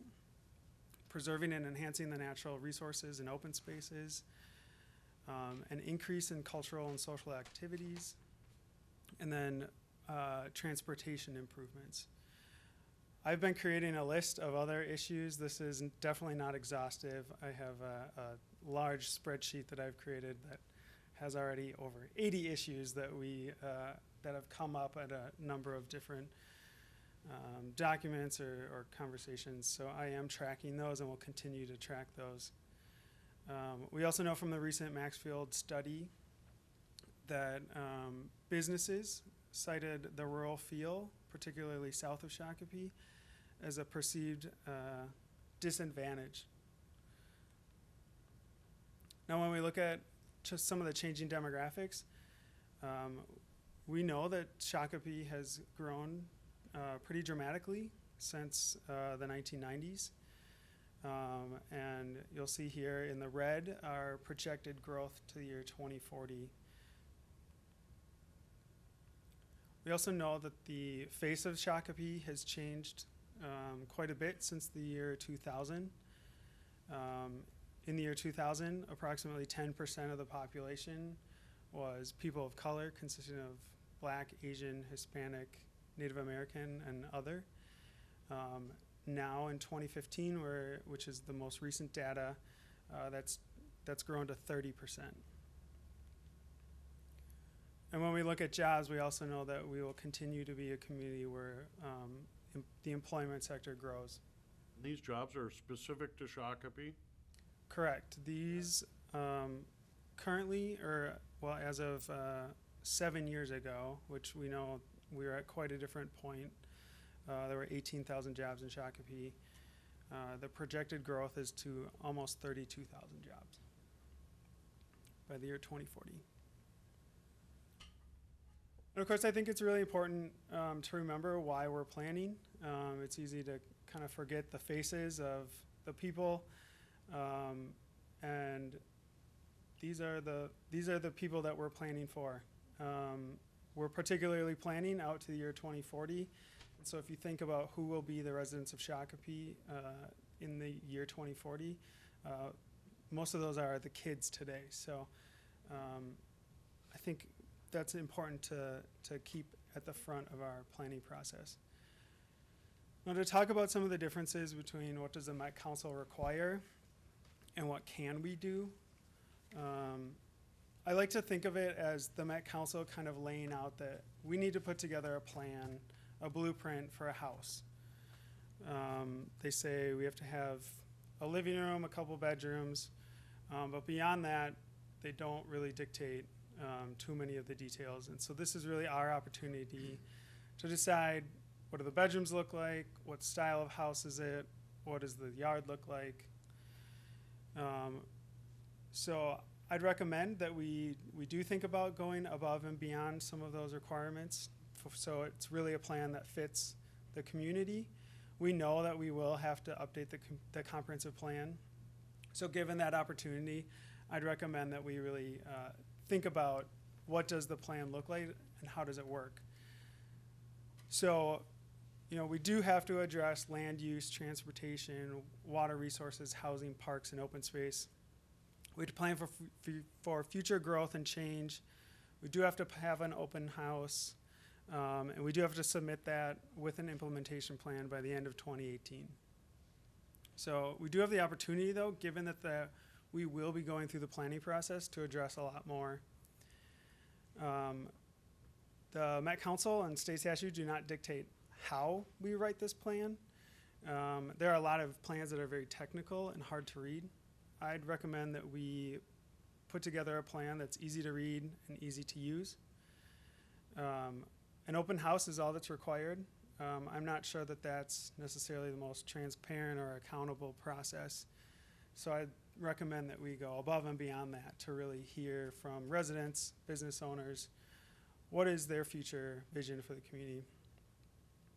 The language that's included, there's no requirement that it's action-oriented. I'd recommend that we take really active language for the items that we really want to see move forward. And then there's an opportunity for this document to serve as a community vision and to highlight the shared values. It's also an opportunity to tell the story of Shakopee. I know telling the story of Shakopee's history is really important, and this is really an opportunity for us to do so. It's also an opportunity to talk about where we're at now and where we'll be in the future. It's an opportunity to create a brand for the city, or at least the document. A lot of other cities have been really thinking about how do they make these exciting, engaging documents that don't sit on a shelf, and how do you do that through a brand? It can be an opportunity to build pride and trust and build relationships. And then it's definitely an opportunity to be responsive to the present and future challenges, be responsive to resident and business needs, and respect the taxpayers. So I'm going to talk about the proposed role, form, and substance of the plan. Plans are changing nationally. They're responding to where needs are.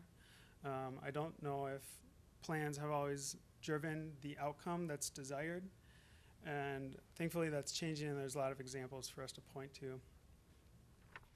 So really thinking about a vision with a strong implementation plan. You know, there's definitely a need to operate government efficiently, and so how can the plan address that and really be thoughtful for that? And plans can be a venue for cooperation and collaboration across departments and with outside partners. So one of my goals will be, how do we really have ownership for the plan across departments so that it's not just a plan viewed as something that the planning department does. It's something that even IT and HR can see themselves in for a vision on how to operate the government. And then it's also an opportunity to integrate or reconcile the separate planning efforts or community initiatives that have taken place. So we're really lucky that there's a lot of plans and documents out there already. I think one of the challenges and opportunities is to integrate all of those plans into one document that's accessible to not only staff and elected officials, but our residents. I'm not sure if this will work, but this is a video that the City of Hopkins did. It's short. I can send it out to you since it doesn't appear. The embedded video works, but it talks about the role. The form, the goal is to have this not be a document that sits on a shelf. So how do we create an easy to read, easy to use document? And that probably includes a better organization of the document, some web-based changes. So how do people go to the website and access the plan? I mentioned having it branded. One idea that we've talked about is Envision Shakopee as a title. And then really looking at how are we moving the plan forward and making progress. So do we think about a process where every year, every 2 years, we're looking at benchmarks and seeing, are we making an impact? Where do we need to prioritize? I think that's really important to improve accountability and transparency. So if we are going to do a plan, how do we make sure that we're making sure that that's implemented? Here's some examples. Other communities are doing things, they're doing things really in an innovative fashion. Houston did one of their first plans in decades. And Cincinnati, which is actually for a bit of history, they were the first city to adopt a comprehensive plan in the nation. And they just adopted a really great plan that we've been looking at. The use of images and graphics to tell a story. I think sometimes we're not necessarily as brief as planners as we could be. So are there opportunities, instead of writing something, to do something visually? And this is from Austin, Texas. This is essentially their highlight of how the various chapters work. So if someone was to pick it up, it's easier for them to understand. It also puts forth that vision statement you'll see. This 2-page document, I know you mentioned you want a shorter document, so how do we really think about being brief? And just here, there's a number of opportunities that I think we can really be thoughtful on how we organize this plan. So just here, they highlight key issues and trends, so thinking about data, some challenges for the future. They put forth their policies. In the top right corner, you see there's kind of these are the various chapters to make it easy to flip through. There's the use of the photo here. Sorry. The use of the photo and then a highlight on best practices. So I think plans in the past, this might have taken 10 pages, whereas if you think about being brief, which maybe I'm not being currently, you can do that in 2. Substance, I think addressing the challenges that we're facing, we can be creative in that. I'd recommend a couple of new chapters, and I have heard from the Met Council.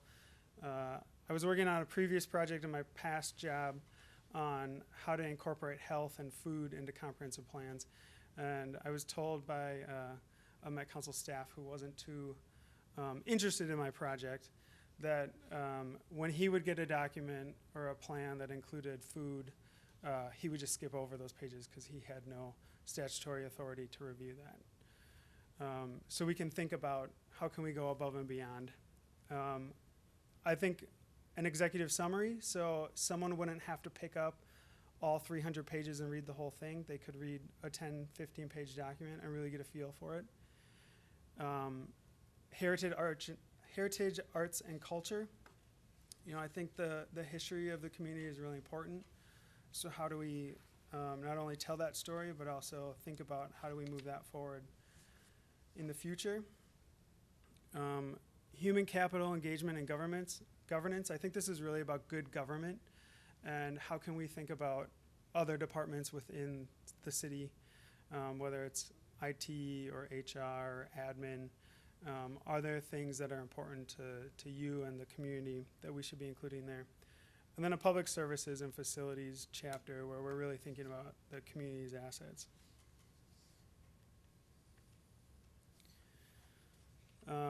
I won't go too much into this, but I think revising some of our existing chapters and thinking about you know, some issues that have come up for land use, you know, thinking about building design for parks, really what is our long-term development and maintenance strategy. Thinking about economic development and economic competitiveness, and then of course implementation. Here's another example from Austin where they really put forth some values or components that they think are really important.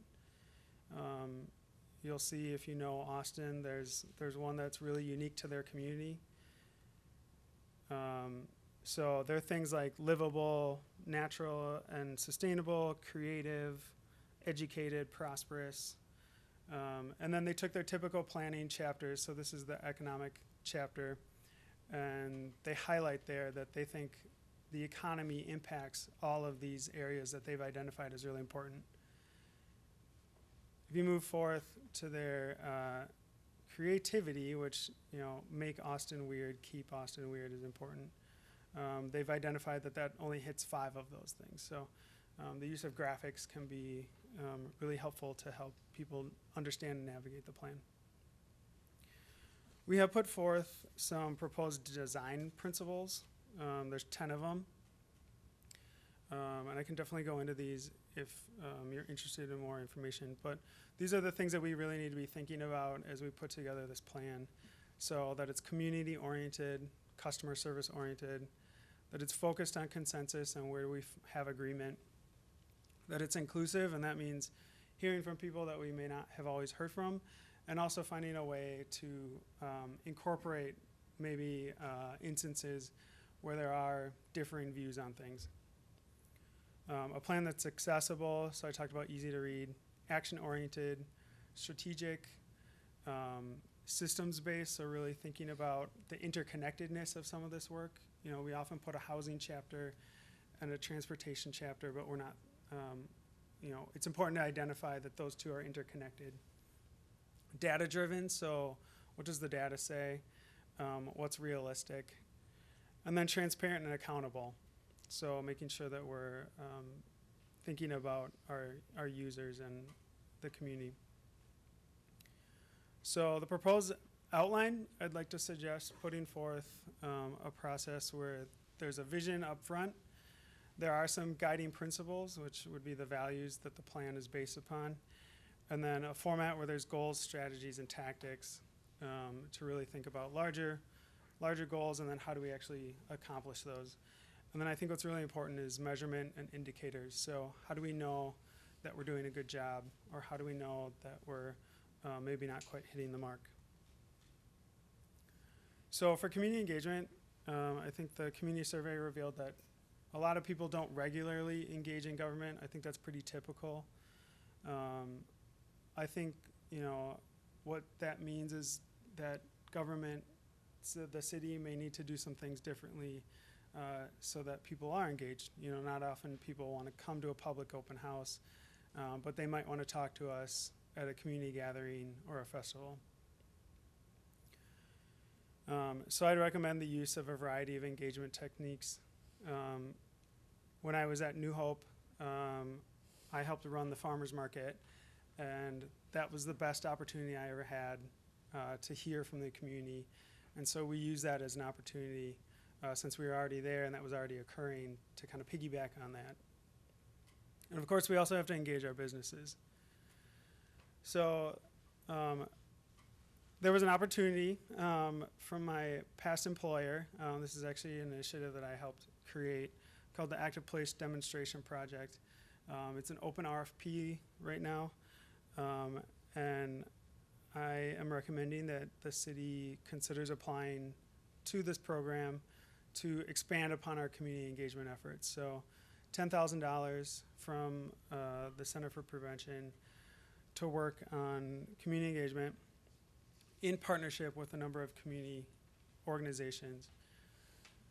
What I'm recommending is we look at our website and how do we have a really active and engaging website. Doing a number of community workshops. I helped create a workshop. It looks a little bit different than this. I couldn't find any old photos. I'll work on that. Where people are able to use kind of arts and crafts supplies to really talk about what is their vision for the community. Meeting in a box material. So if a resident wanted to host their own meeting with some neighbors without staff present, or they wanted to just have a conversation in their front yard, we could provide those materials and some guiding questions to help them. Photo Voice, this is an opportunity and a project that's done internationally where people take photographs of their community, of what they like or what they'd like to see changed. And knowing that we're planning for the future and knowing that younger people are always taking photos, it's a great opportunity to engage them and hear from them what they'd like to see happen. And then, as I mentioned, community events. So I've already talked with Main Street Shakopee about some of their events, and so how can I go out there with other staff and you, if you'd like, to talk to people about the vision and talk about the plan. So one thing that's really important for Blue Cross is that this work is done through partnerships. So I've listed out a number of community organizations that some I've already had some conversations with. So the Historical Society is very excited about this project, as is Main Street Shakopee, and then looking at talking to the Diversity Alliances and some other neighborhood groups. The proposed timeline, so we did release an RFP a couple weeks ago that closes on the 3rd of April. None of these plans are really completely baked, obviously looking for your feedback. We're also looking to see what the contractors, the consultants propose, and then integrate that into our plans. We're hoping to bring you a contract by May 16th, and then really looking at the spring and summer as an opportunity to engage the community. A lot of people are already out in the summer, so it's great, a great opportunity. And then really begin drafting some of the language, probably in June through spring of next year. Then taking that back to the community. Did we hit the right things? Were we on the right track? Then there's some time to make adjustments. Then we do have to submit this to neighboring jurisdictions for review. They'll be submitting their plans to us as well. And then looking to take the final plan to Planning Commission and City Council in late 2018 and submitting that to the Met Council at the end of the year. So with that, open to questions or feedback. Questions of Eric on the comp plan overview, Council? No questions. I think this is a great, it's a lot to take in. I think you're on the right track. I think we're looking at this in a different way, and I like to see that. It's some might be overwhelming to some folks, I think, but overall, I think this is the direction I think we should go with this. I was wondering, are we going to get to see like the online software that you're using to do the planning, that we can have maybe an interactive show of what you guys do behind the scenes, so we can kind of see what goes into that? Absolutely, and I think once we get a consultant on board, they might bring some tools that they might use as well, and we'll be happy to share those. Councilors? Your turn. You're next. I'm next. This is a great little guide plan. You're just going to start to dig in here. I'm obviously very interested in the community engagement part of it. I think that's key opportunity there. This will be a long process. Councilors? I think, well, I already said it. I think we should take a two-pronged approach. I think we should be looking at what we're going to submit to the Met Council as a standalone, and then we should be looking at a process like this for our long-term vision. Oh, Mr. Reynolds. And to piggyback on Councilor Lehman's concerns, Eric, is there any requirement? I mean, we could put something together where we essentially could have the framework and then have the modules that we could pull out of that. That wouldn't be an issue, would it? No, it would not. Okay, thank you. The community involvement, that's the big thing. I mean, I don't know, I just don't see it ever happening. it's tough to get people out of their easy chair and get them to get involved and give an opinion at least. Opinion. Pardon? They have an opinion, but Yeah, but just to get it out of them. And then the other part is, yeah, I think we keep the Met Council at bay as much as possible. Give them a gray document that gives them the bare minimum. And I like the other part of the idea, but don't give it to the Met Council. I think there's another issue here, and I don't know how you address it, but you have, let's hypothetically say you have 50% of the community that wants X, and you got the other 50 that wants the opposite. How do you appease both at that point? Because you're going to find that on a lot of these issues. It's first So- week here. so who- I've been here a month and a half. When's but- that? Well, but that is a very good, that's a very good question, especially for a community that's in transition. And ultimately, part of that falls on you as a group, and that's why it's imperative that staff does the research that we need to do, so when we come before you, we can give you the pros and cons or the different pieces of issues and put it in front of you. And then, you know, it'll be a struggle to a degree. You know, you're not going to agree on all parts of it, but ultimately, as you work through that process, through the planning process, we will have a document, and it'll be a fluid and flexible document as well. But And I think there's pieces of that are really easy to find consensus. Yeah, Not only absolutely. here, but within the community. If you're talking about future roads, you know, stormwater runoff, sewers, you know, these types of infrastructural type things that most people say government should be doing, it's easy. It's easy for everybody. Paying for it's hard, but everybody agrees that it needs to get done at some point. And then what's your timeline? But when you start talking about issues that are philosophical in somebody's mind. I mean, I could show you a whole bunch of people that say, you know, I'd like less government in my life. I'd like to keep more of the paycheck that I earn with my own hands. And then you have the opposite that say, hey, government can't do enough for me. Okay? So you can't bridge that gap. You know, in your own slides, you point out we're going to have stagnated wages, but the other slide says we're going to have less blue collar and more pink collar. Well, less blue collar and more pink collar says rising wages, okay? And then the other slide says we're going to have stagnated wages. So they're kind of conflicting with each other. And then we go into housing cost, and we're talking about how housing costs are going to keep going up. Well, what drives that housing cost, and how are we going to address that? It's not the price of wood. The price of wood is pretty stable right now. And we already defined that labor costs are stagnant, so that's not the cause. So what is the cause of higher price housing? Is it the land costs? Is it the fees that cities and states and counties and everybody else puts on it? Is it, you know, what are these things? You're right. No, I think this is an opportunity to ask some of those questions. We're not going to answer them tonight, but we can have the opportunity to ask these questions. This is opening up the planning phase, so whether or not we give everything to the Met Council or not is not a concern of mine. I think we need to look at these questions and ask ourselves these questions, ask our community these questions, but take that all in and use it for ourselves, and you know, whatever the Met Council can get out of it too, or needs to get out of it. But since we have the opportunity, and we're moving, you know, by state statute, we have to do this planning process. This is the perfect time to start moving in this direction and asking these questions and using it as a planning tool. Counselor Lewis? I'd just like to commend Eric, nice job. Hope we didn't scare you that you're gonna run out of here next week, but, you know, I think you did a very good job. Good work. Thank you. Let's move forward here. 11A6, resolution authorizing staff to submit an application, and Eric will present. Yeah, so I mentioned some of those items before.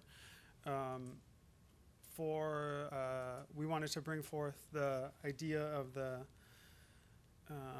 various community engagement opportunities, and thinking about applying for that funding opportunity. This is a two-tiered opportunity.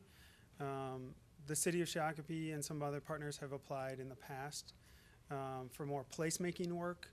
I'd recommend that we think about this lower tiered opportunity that's really focused on community engagement and less about actually kind of mocking up a project out in the field. So it is a very competitive funding initiative, but I hope, considering that I helped create this funding initiative, that I'm putting forth a pretty good proposal, but we'll see. Okay, Counselor Whiting? Well, I'll start by offering Resolution 7853, authorizing staff to apply for the funding initiative. Counselor Mokel? Second. I have a motion and a second. Is there, I guess, any further questions of staff here? This is not a matching grant, this is just a straight grant? This is just a no match, yeah. Any other discussion? Discussion. All in favor, say aye. Aye. Aye. Those opposed, motion carries. Thank you very much. All right. 11B1, Shakopee Youth Tennis Association presentation. Miss Polly, welcome. Thank you, Mr. Mayor, members of council. I will make my little introduction Been waiting brief. a long time. Thank you for your patience. So I'm here tonight to introduce to you the Tennis Association is back before you, as they were 2 years ago, to talk about a project that they have been working on for their Shakopee Tennis and Education Center that they were interested in potentially using Schutrop Park if this were to become a reality. And so they are here tonight. As you know, in 2014, they did come in front of you. In March of 2015, we extended a term agreement that we worked out between their attorney and our attorney for potential use of Schutrop Parkland. Basically, at that point, we were just putting the parkland. We don't have any plans for it at this point. The funding isn't there to do anything with it. So it was basically just saying we aren't going to go and develop it for 2 years and give them the opportunity to possibly do some fundraising for this tennis and education center that they want to put there. So I did include that term sheet in your packet for your review of what it was. It did not specifically have a term in it. However, I did talk with our city attorney about whether we needed to put that 18 to 24 months in there. So I have documentation from him that it was clear in the memo. So they are back today at the end of their 24 months to give you an update as to where they are at. So with that, I'm going to turn it over to Mr. Tom Arnfelt and Mr. John Van Kessel to give you an update and a little short presentation of Thank you. where we're at. Which one's first? This one? Okay.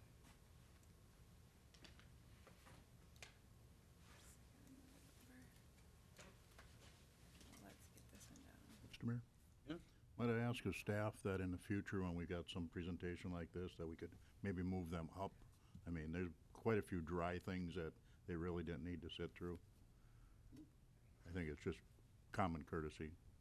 Yeah, we can do that, and I guess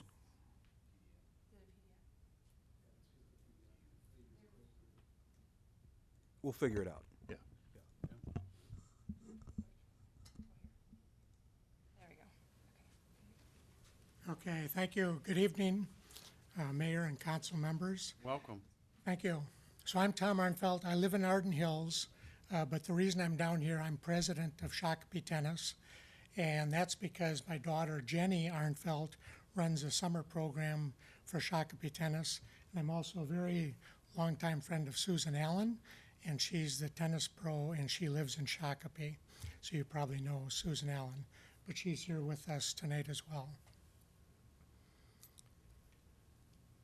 So the purpose is we're requesting the City Council to extend the agreement between the city and Shakopee Tennis for 1 year. And the reason we need that is we're still in the process of trying to find a lead donor for our project. We're looking to raise $12 million for the project, and it's phenomenal that the city has already donated the 5.2 acres of land for us to use. So that's very exciting, and we're very pleased, and we thank you for that. But now is the hard work of getting basically outside donors to make commitments. So in 2014, we used a company called Market Management Vision, and they analyzed this market to determine if a tennis facility would be feasible. The analysis used demographic population data to look at the area and could it support tennis. The results, based on drive times of 8 minutes for the primary market, 12 minutes for the secondary market, STEC is a very feasible project given its size and scope. And the analysis indicated there'd be far excess demand than supply, so we'd have no trouble using the facility. Can we raise the capital? We hired a company 2 years ago called Convergent Solutions, and they said, can STEC raise $12 million? They interviewed about 35 people in various roles, and the information came back that ST is well respected. 85% of the respondents said STEC is needed, and Convergent was confident, based on those who they interviewed, that there exists sufficient financial indications to support funding of such a facility. The economic impact, we worked with Samantha DiMaggio. She worked with Greater MSP to do an analysis for us. Basically, they said the construction phase would result in 123 jobs and $8 million of wages. During the operations, after we get the center up and going, in the first 3 years, total GDP is estimated at about $2.5 million. And if we can attract regional and like Minnesota State High School League tournaments, there'd be an additional $1.5 million GDP. So in the first 3 or 4 years, we'd generate about $4 or $5 million of business for Shakopee and the area. And so it would have a very positive impact for the community. Recent activities, we hired Hansen and Henley, which is a local consulting, fundraising consultant, and they provided us services, and they developed a brochure for us to use with potential donors. Right now, we're working on setting up meetings with potential lead donors. We don't expect to hear until this summer if we can actually secure a lead donor for the project. We're not going to try to go out and ask 1,000 people to give like $10,000 for this project until we get a lead donor that basically says we'll commit $5 or $6 million. And then if we get that lead donor, then everything else will fall into place. But we need to get that lead donor in place first. And we also strengthen our board by adding an attorney and also an accountant with vast not-for-profit accounting experience. So in conclusion, STEC is needed. It'll offer significant benefits to the community. We thank you for your support and your land donation that you made previously. And then we're asking for an additional 12 months to determine if we can secure that lead donor. Also, John Vandecastle is here as the architect, and he can answer any specific questions. He's with the Cunningham Group, and they very graciously put together an architectural plan for us on this facility, and they didn't charge us anything for it. So thank you, John, and your group. Thank you. Mr. Reynolds? Thanks, Mayor. I just want to be clear. Donation is a legal term of art, and this land has not been donated. Okay. So let's be clear about what has occurred here. Can you say that again? This land has not been donated. This land has just been held aside. It's been held aside by agreement for a couple of years now. Correct. Do we have questions of the Shakopee Tennis Association? Counselor? Yeah, thank you. We've been, you guys came to us in 2014 and looked great, and we didn't really have a use for a plan for the shoe trip property at the time. And I appreciate what you're trying to do. I think it's something that would be great if, everything comes to fruition on it. And it doesn't sound like you've made any progress with the donations because you're waiting for this lead donor. Correct. So I guess my concern is, how long do we wait as a city before we start thinking about what else could be done with this property? Okay. You want to make a comment on that, or just? Well, I think, yeah, that's definitely a valid concern. And that's something that our board has also been talking about. And the way we look at it is we think we have another 6-month window that this one potential lead donor basically said we'll probably know by early to midsummer. And if we don't get that lead donor, then we think that it's probably time to pack the idea up. So I understand and I agree with what your concern is. I guess we're just saying we need a few more months. Counselor Lewis? I don't see us doing anything in the next 12 months with this piece of property. I mean, there's no reason not to allow it to be held back just for this. I've personally spoken to one of your former presidents who's very optimistic that the money can be found. You know, tennis is a big thing. It's a matter of just hitting the right person. And they, like you said, you're looking for $5 million. You hit the right person with the pocketbook and they will give it to you. Thank you, that's good to hear, because that's what we've been telling ourselves for the last few years. Mr. Reynolds? Did you say you were gonna like to make a donation? Mr. Reynolds? Thanks, Mr. Mayor. But at this point, you actually raised no funding in the 2 years that the city has set aside the property. That's correct. Okay. As I'm sure you know, the crossroads of this particular property are really significant, especially when you look at it from a public safety standpoint. And we've had internal discussions, and also with the tribe, which I believe may be the donor that you've been waiting on, specifically to have a fire station built on that particular piece of land based upon the intersection and its location. So, you know, at one point you're waiting for the tribe to come back to you, and we're actively talking about with the tribe jointly funding a fire station on that piece of property. You know, I guess I'm trying to figure out how those go together. And I can't answer that. I don't know, because I don't know the discussions that, you know, you're having with them. Okay. You know, I appreciate your effort. I played tennis as a youth. I think your organization is great, but we're here last fall asking for an extension. This agreement dates back to 2014. There was, I guess, a piece of land identified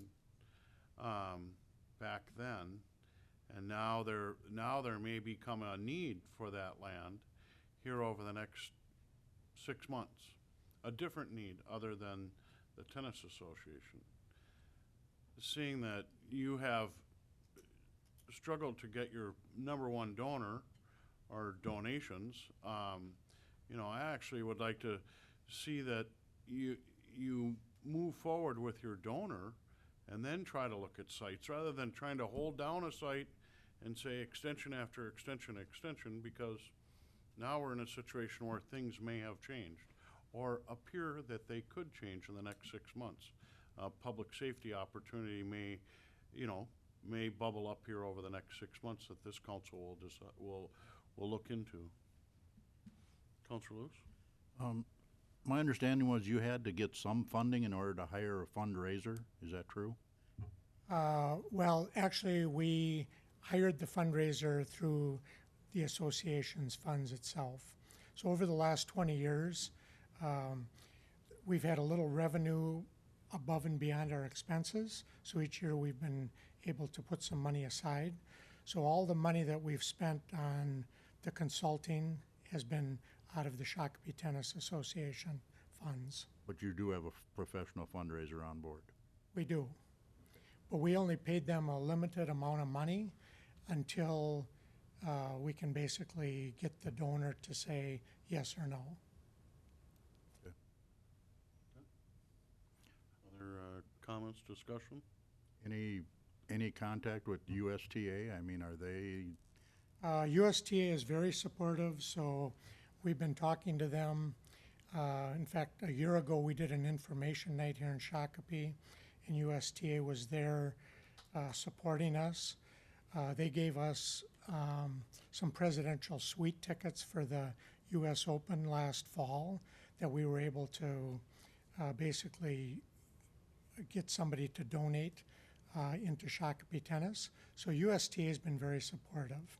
It's just their structure is set up that they can't really do anything until we get a facility ourselves, so they can't donate a big chunk of money. Others? Counselor Lehman, did you have a comment? Well, I think we're a ways out from having a agreement with the tribe on a fire station. I think the fire station's gonna be more controversial than most expect. I'm not sure that's the right location for it, since we promised the property owner that we bought it from that would be named Shutrip Park. Well, if I may, Counselor Lehman, the original plan for that particular parcel, that whole area, a fire station actually was a part of that discussion. It was just It was where the housing development that was just before us was. correct. Yep, I understand that. So, I mean, I think we're gonna be, even if something does happen, even if a fire station would go there, 6 months from now, it's gonna be the following year before you build it, so the guy wants to take a year to see if he can raise funds, which I'm not But really. we're doing a study. We are? We had a study, fire study, joint fire study. Okay. That's in the works that is identifying that site. So I understand that if we went forward and that didn't go through, but what if it did go through, but it's pledged to the tennis association? It creates a very awkward situation. Now, this is the first I've heard that that particular property was connected to a fire station plan. I know we had talked about it down at where the dog park is now. That was a plan at one time. You look across the street and you look at all the property that the Medwakaton has and whether or not that be part of it, or if it has to be part on city property, I'm not sure. We're not there yet on that. I would be willing to possibly compromise and go 6 months, so we know, give the tennis association 6 months to come up with their major donor, and then look at where that fire station goes in another piece of property or another angle. Counselor Moko? I think what I'm hearing is there's a lot of non-communication with what's going on with the tribe and what's going on, you know, with the tennis association. Because from my perspective, that property has been set aside for the tennis association to do something with at this point. None of this other stuff has come to my attention, which I think bothers me a little bit, that now we're all of a sudden it's an issue. So for me, I agree with Councilor Whiting. I would like to see a 6-month extension, you know, call it a halfway point, let them get that funding, and there we are. And then we can decide what we're gonna do. Counselor Lehman? And I agree, except that takes you to October, so and you're not gonna build nothing then, so you might as well give them a year. Well, not quite a year, 9 months or something, get through winter, I was compromising. you know. Counselor Lewis? I'd say give them the year. If for some reason you come up midsummer and you know it's not gonna fly, just give us a heads up, and then we'll dissolve the agreement.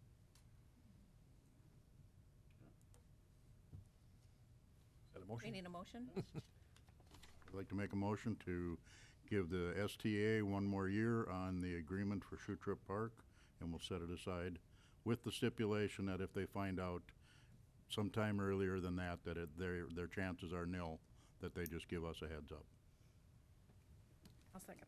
I have a motion and a second. Further discussion? Discussion? Discussion? All in favor, say aye. Aye. Those opposed? Aye. Motion passes. Thank you all very much.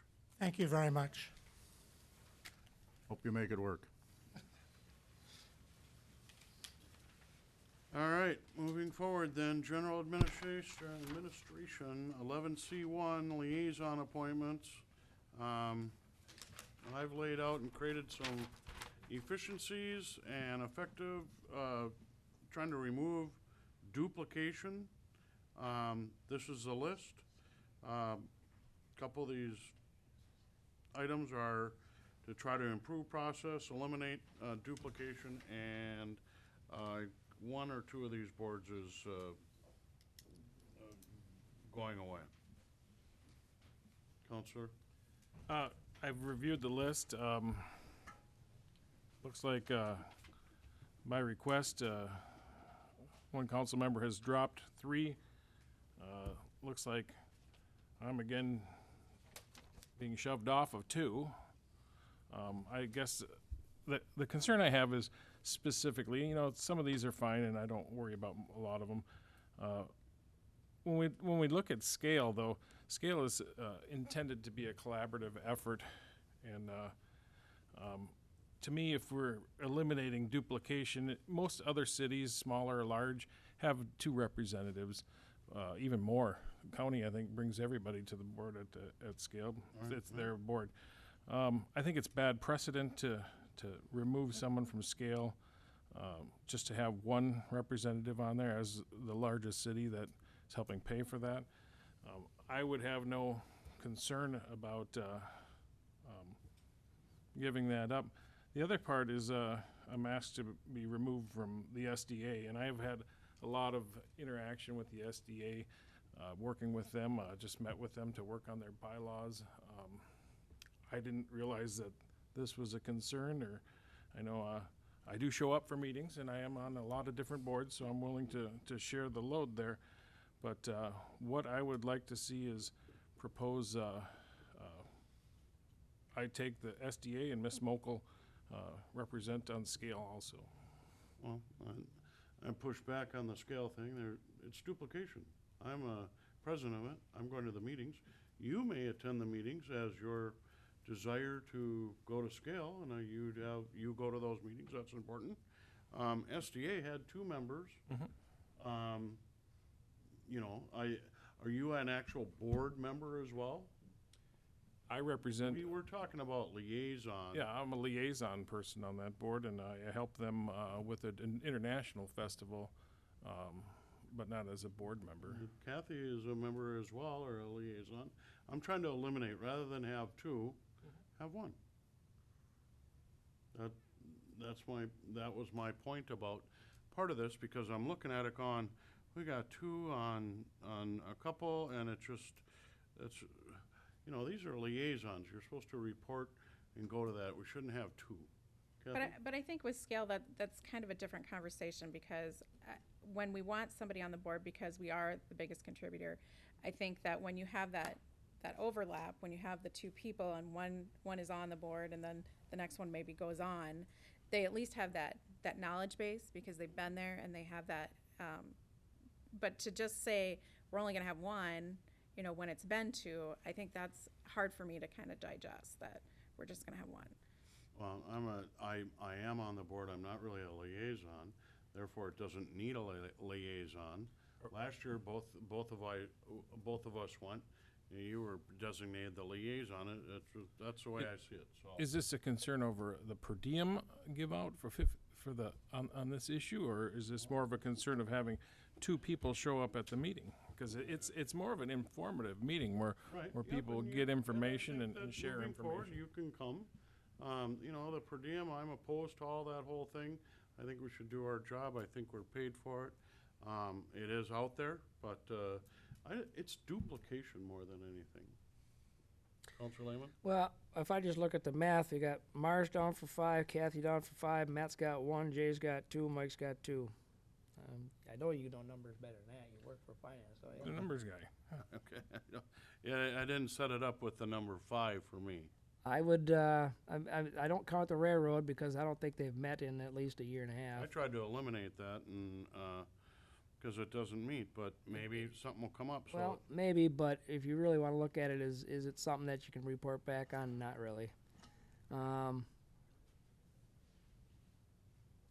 The only thing I'm on is 169 corridor and tribal, and I'm being dropped 1 and picking up nothing. So duplication again. It's the same. well, then issue. don't go, and the duplication problem is solved.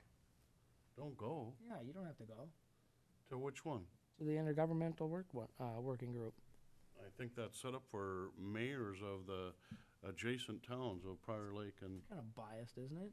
I don't know. It's been the way it's been for actually before I became mayor. I think there needs to be a little bit more tolerance out. I should be more tolerant? I think to say it's just for mayors is kind of arrogant, actually. A lot of these staffs are coming with multiple. They're coming with their administrators, their mayors, and I've never seen a city council member there. yeah. I was there. Hmm?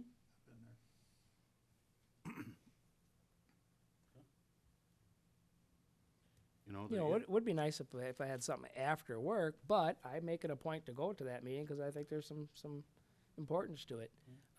There was a problem communicating because now we just found out they sent me a thing saying when the next one was, and I'm like, I didn't get the date, time, or nothing. And I sent her back, and she's like, it's on the calendar thing. I'm like, there's no calendar attached to my email. So apparently they're sending out the Outlook calendar that I don't have, so at least we finally got that resolved. I got that problem a lot. Right. Everyone thinks you have Outlook. So, you know, if you're telling me then just show up, fine, then I'll just show up, but I think it's kind of silly. Counselor Lewis, do you have a comment? You know, my idea of what I was told was we would rotate these fairly often, at least every 2 years, if not every year. I know someone's been on public utilities for, what, 3-4 years now. Now, don't you think it's about time for some new blood? We had a council member previously that served for 6 years. Well, that was previously. I don't think I've ever been on Spuck in 16 years. The ones that rotated, I think, were vice mayor and EDA, which rotated every year, which aren't rotating this year. So that's a change. Well, it's just like everything else. You can't make everybody happy, so I'll rework this list then, and it's not a, it's not a pecking order. It's not a, you need to go to your meetings and do your work. I'm trying to be more effective by eliminating duplication on some of these boards, but yet that causes a wry. Well, Mayor, if I may, if I just look at the 169 quarter, they meet quarterly. So if we go based on this, most of the meetings, I'm going to sit here and say, I got nothing to report because I'm not appointed to nothing. Well, and to your point, Matt, the other thing is like we have the openings with the transit boards, and I'm not sure I know when they meet. So maybe if we're going to put this list out again, we have a calendar of when everything occurs. So if we want to show interest in something. Exactly, that we know when it is and what we're committing to. Yeah, that's a good idea. I'll produce the times and dates that most of the meetings meet. How about that? And I'll put that out. Well, just so you know, the reason I'm dropping STA is because it meets quarterly in St. Paul in the middle of the day. Yeah, that was the one, I knew you did just one doesn't over make there, but any I can't sense. remember. Well, and maybe, I haven't talked with Mr. Reynolds about it. I know we talked about it and, we did this at a workshop last year over at that table. And, these transit boards should that be staff? Are they important? I think obviously, how many different types of transit ones do we have? The 169 corridor group, the, coalition, it seems like we have 4 of them. We should find out which ones are real important for Shakopee. Well, MBTA takes a No, and MVTA, I feel that is vital because. When does that meet? That's, When does that meet? meets the third Wednesday of each month at 4:30. That's something I could do if that was the time and frame. But if you want to reframe it and bring it back. All right, I will do that. I don't think, these are important liaisons to get out in the community, and some boards have a little more substance to them than others, but it's important to go, listen, take in information, come back and report, and yeah, some of them aren't as dynamic as some, so I'll rework this.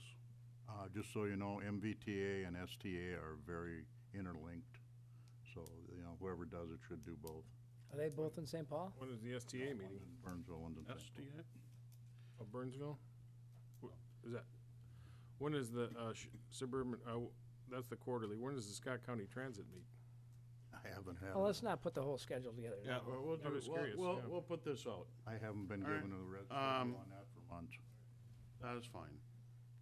Not gonna make you guys all happy. Other business before this board? I have one. Okay? Do you have one, Jay? Yeah. Go ahead. Counselor? Thank you. We had talked a little bit about the county roads and the school crossings, and I would like to see if staff can find out who we talked to, and obviously the county people, and talk about some of these school crossings and see where we can. I get that a lot from different community members by either Saks, and we've talked about that, or over by the high school. We are the biggest city in the county, and I think that we have a bigger population. I think we need to be able to talk about that stuff and get what we need for our students. I think we need to look a little bigger than that, Jay, and I tell you why. Because we just passed schools K through 12 and B1 zoning, so this is going to be an issue farther out. Right. But And, I mean, to start with the county road would be. And I think to the point, Matt, is when we did the vote tonight, we knew it going forward it was, but it's really hard to change what's happened, and I think that's where, what Counselor Whiting is saying, let's go back and say, One how has a can we conditional fix? use, we could make it a conditional use. This one Right. was an issue. Well, you couldn't on a county road that we don't control. Unless we have Well- a policy agreement that Right, staff works on right, with yeah. them. Well, I think we need to put That's, their and feet that's to the fire. ultimately going to be the county's response, is that per our policy. For their policy, right. We are the biggest city, and we have some safety issues. And when I Um, asked, well, I know we'll I, have staff look into Yep, that. absolutely. Counselor?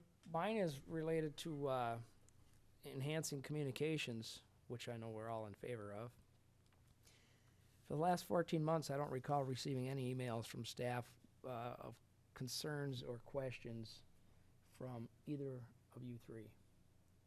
So either you have no concerns or no questions of staff on any issue because they're not forwarding them to the rest of us. But yet, Mike and I's get forwarded to you folks.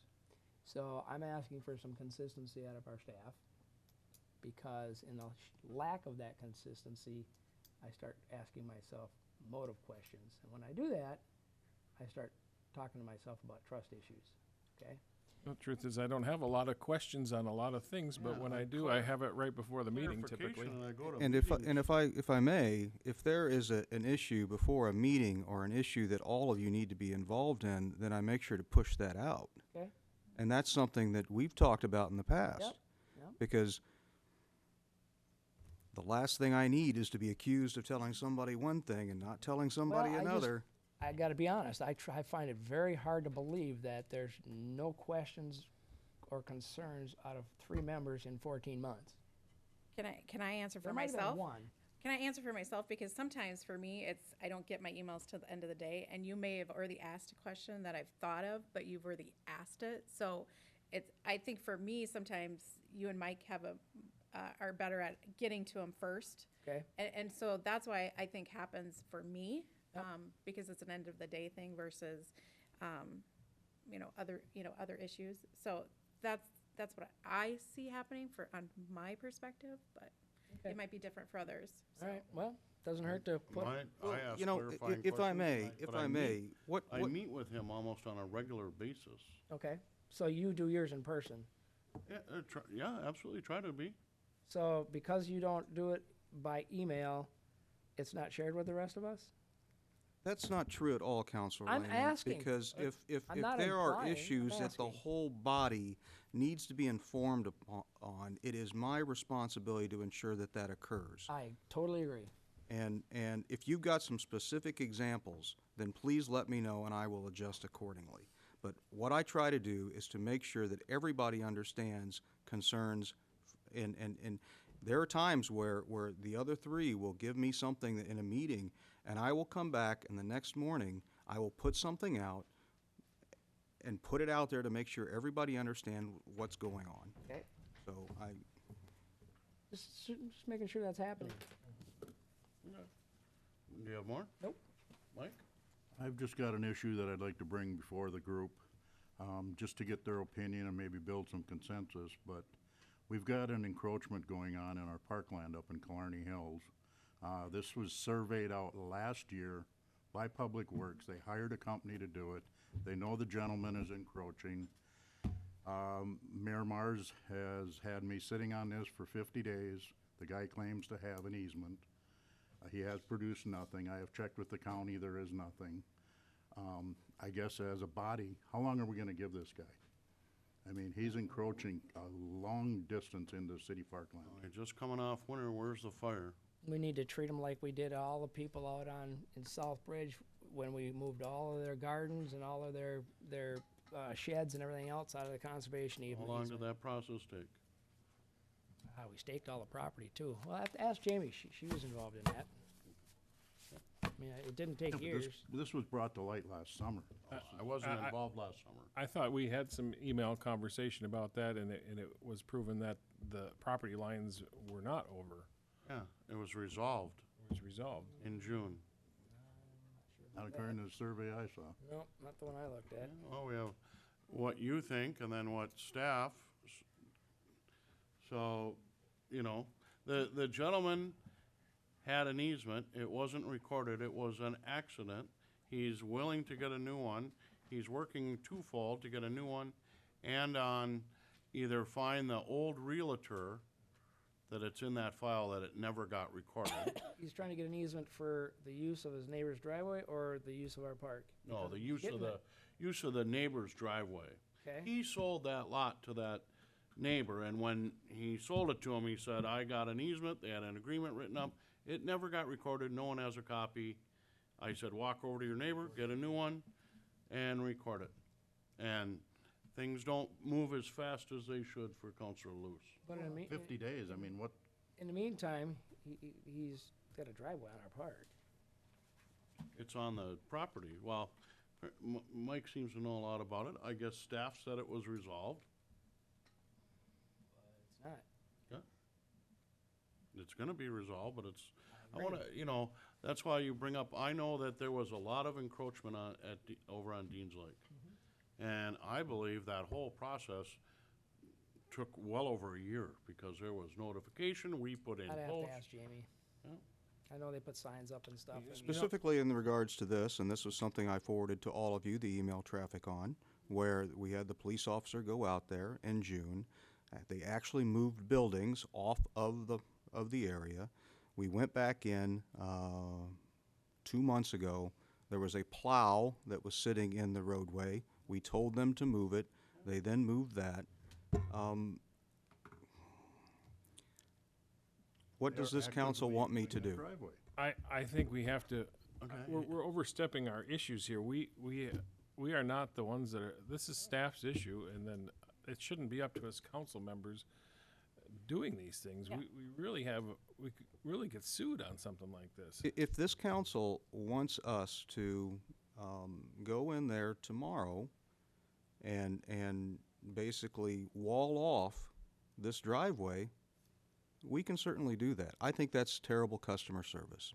We took care of the major issues that you're all aware of because I forwarded you the actual email traffic from the police officers on the issue.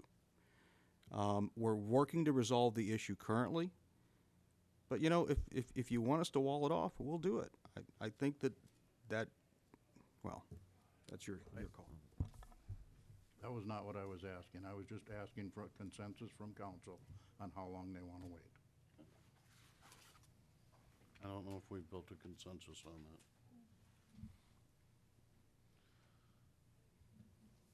Nothing else, I'll ask to get more information from Jamie on what we actually did out in Southbridge. No, the same sort of thing, I agree. I mean, I think we actually had people come to the council meeting complaining, and we had to explain to them that you put your shed on our property. City land, right. Which this guy did too. And he moved the shed and he moved the equipment in June. So you know, and maybe, like our we issues did, should be like done. we did in Southbridge, we actually had signs that were put up that say conservation easement or Right, something yeah. like that. You know, if we've got a park sitting right here on the edge of this property, maybe we put a couple of small signs up that say parkland or something. Parkland, right. Yeah. Little ones like that. Yeah, you know. Something we could do. I know we have signage now in the easement down by Southbridge. Yep, I know we do too. I seen it. I apologize, I said other business, so we got into that, but liaison report, starting down here, Mike? I didn't have any liaisons, but I did attend the Apple Autos grand opening on Saturday. They've got a fantastic facility there. I met the owner and the GM of the location. Both are very decent, nice, easy to meet, talk to. And then last night I went to the presentation from the school board to explain their shortfall. Very well attended. For the most part, everybody was respectful. That's all I have. I don't think I have a liaison report, but I will share some information pertinent to the city council. Saturday, I was at an event, and Congressman Lewis was there, and he pulled me aside on his own will to tell me that he wanted to talk more in detail over the next 2 weeks about what he's thinking for this district for the transportation infrastructure package. And apparently he's pretty serious about getting something done in the area, so. Well, get them to your 169 coalition meeting. Yeah, yeah. Yeah. And talking to all these other folks, cities and stuff, and it's, I guess it's a little bit frustrating because everybody's got local projects that they'd like to see get done, and I think everybody's missing the point of it has to be a project that benefits the whole area. Right. And it's not, this is not for a road in Shakopee or a road in Chaska or a road here. And then you don't know what kind of dollar amount we're talking. So I kind of think I'm gonna, and I'm open to suggestions for sure, but I think I'm gonna start taking an approach that, maybe we list a large projects, one or two. One of them might be expansion on capacity on 169. Maybe one's the 41 River Crossing, and you list your big projects, and then maybe you have medium projects that cost less, that increase capacity for the southwest area, which maybe that's the 4 lanes from the roundabout out here up to 494, completing that project, and up through Chanhassen. I'd have to see which ones fit on the scale funding-wise. And then the future project of the new corridor. And just River Crossing. try to put different things together so that if something does come, and if it's X amount, you just plug it in. I would imagine that's how they work, and that's probably a Reynolds question because he was there in the federal level. But, if they're gonna put X amount of dollars into one area, they're probably gonna want a list of, to just grab something and plug it into the spot instead of trying to find a project to fit it. I don't know, but, You actually mean it should be shovel-ready? well, I believe the well, money yeah, is but acquired when I Alright. believe it, but. Okay. we'll see. I got a couple things. I've met with staff on a couple issues. Last night I attended the firefighter relief meeting and regular meeting.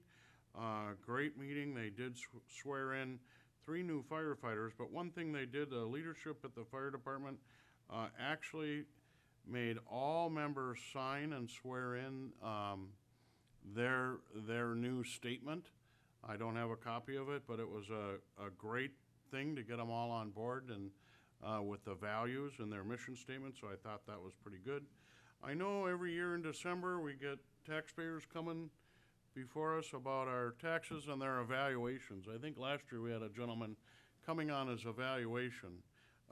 Within the last week, every resident has got their tax statement for 2017, as well as is included your 2018 evaluation. The time to discuss the value of your property is coming up May 3rd, 2017 at the county offices, where you can talk about the value of your property, not at the former Truth and Taxation hearing at the end of the year. So. Now's the time. Did yours go up? Huh? Did your taxes go up? They stayed the same. Mine went up. Yours My went up. evaluation went up. Okay, Jay? Thank you.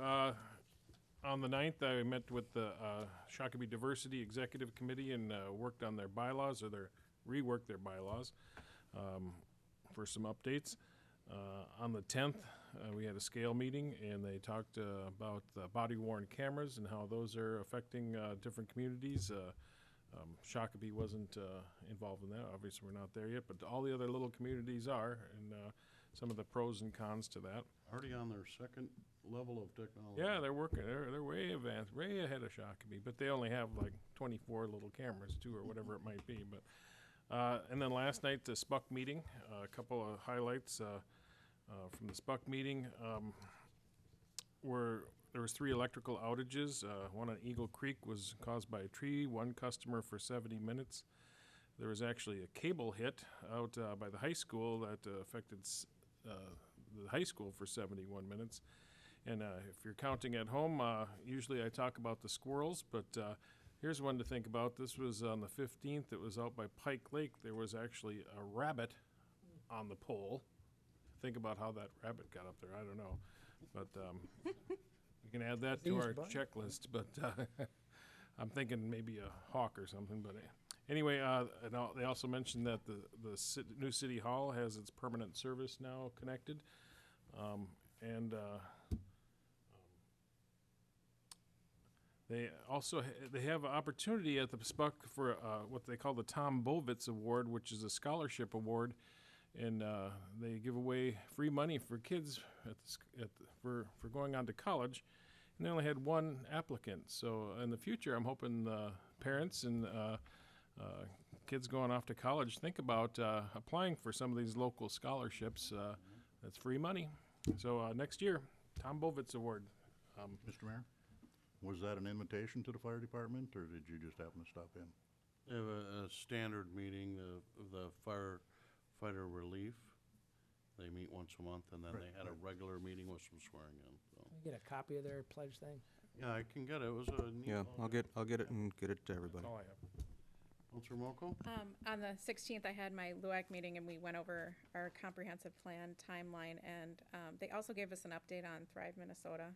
They're going to try to have that update by 2018, and I apologize. I was going to bring the presentation for each of you, and I left it on my counter, so I will get that to you. The city body cams, basically, we've got the policy pretty good. There's been just a couple of tweaks here and there, wordsmithing, but I'm sure they're putting it back through the BCA and whoever else is looking at it and stuff. So We're dictated by state law, a lot of it. There's just very little. well, I know the BCA's got a hand in that too, and the parts that I'm looking at, I mean, I'm pretty well content with most of it so far, unless the legalese people have issues with it. Not the cops, but the other ones. All right, well, we'll see that down the line. Mr. Reynolds, Administrator Report. Yeah, I'll give it to everybody in email tomorrow. I was just looking at my notes, and I want to make sure that I have very accurate information to give you, and the best way to do that is to make sure it's in an email. Anything else before this board? Counselor Luce? I'd like to make a motion to adjourn to April 4th, 2017 at 7 p.m. I have a motion. Second. Second, and discussion, Counselor Lehman? I apologize for violating city policy by letting our meeting go past 11 o'clock without making a motion to extend our meeting. We didn't take up any new business, though. The tennis situation was the last one, and we took that up before 11 o'clock. I have a motion on the table and a second. Discussion. All in favor, say aye. Aye. Aye. Those opposed, motion carries. We are adjourned at 11:30. Oh.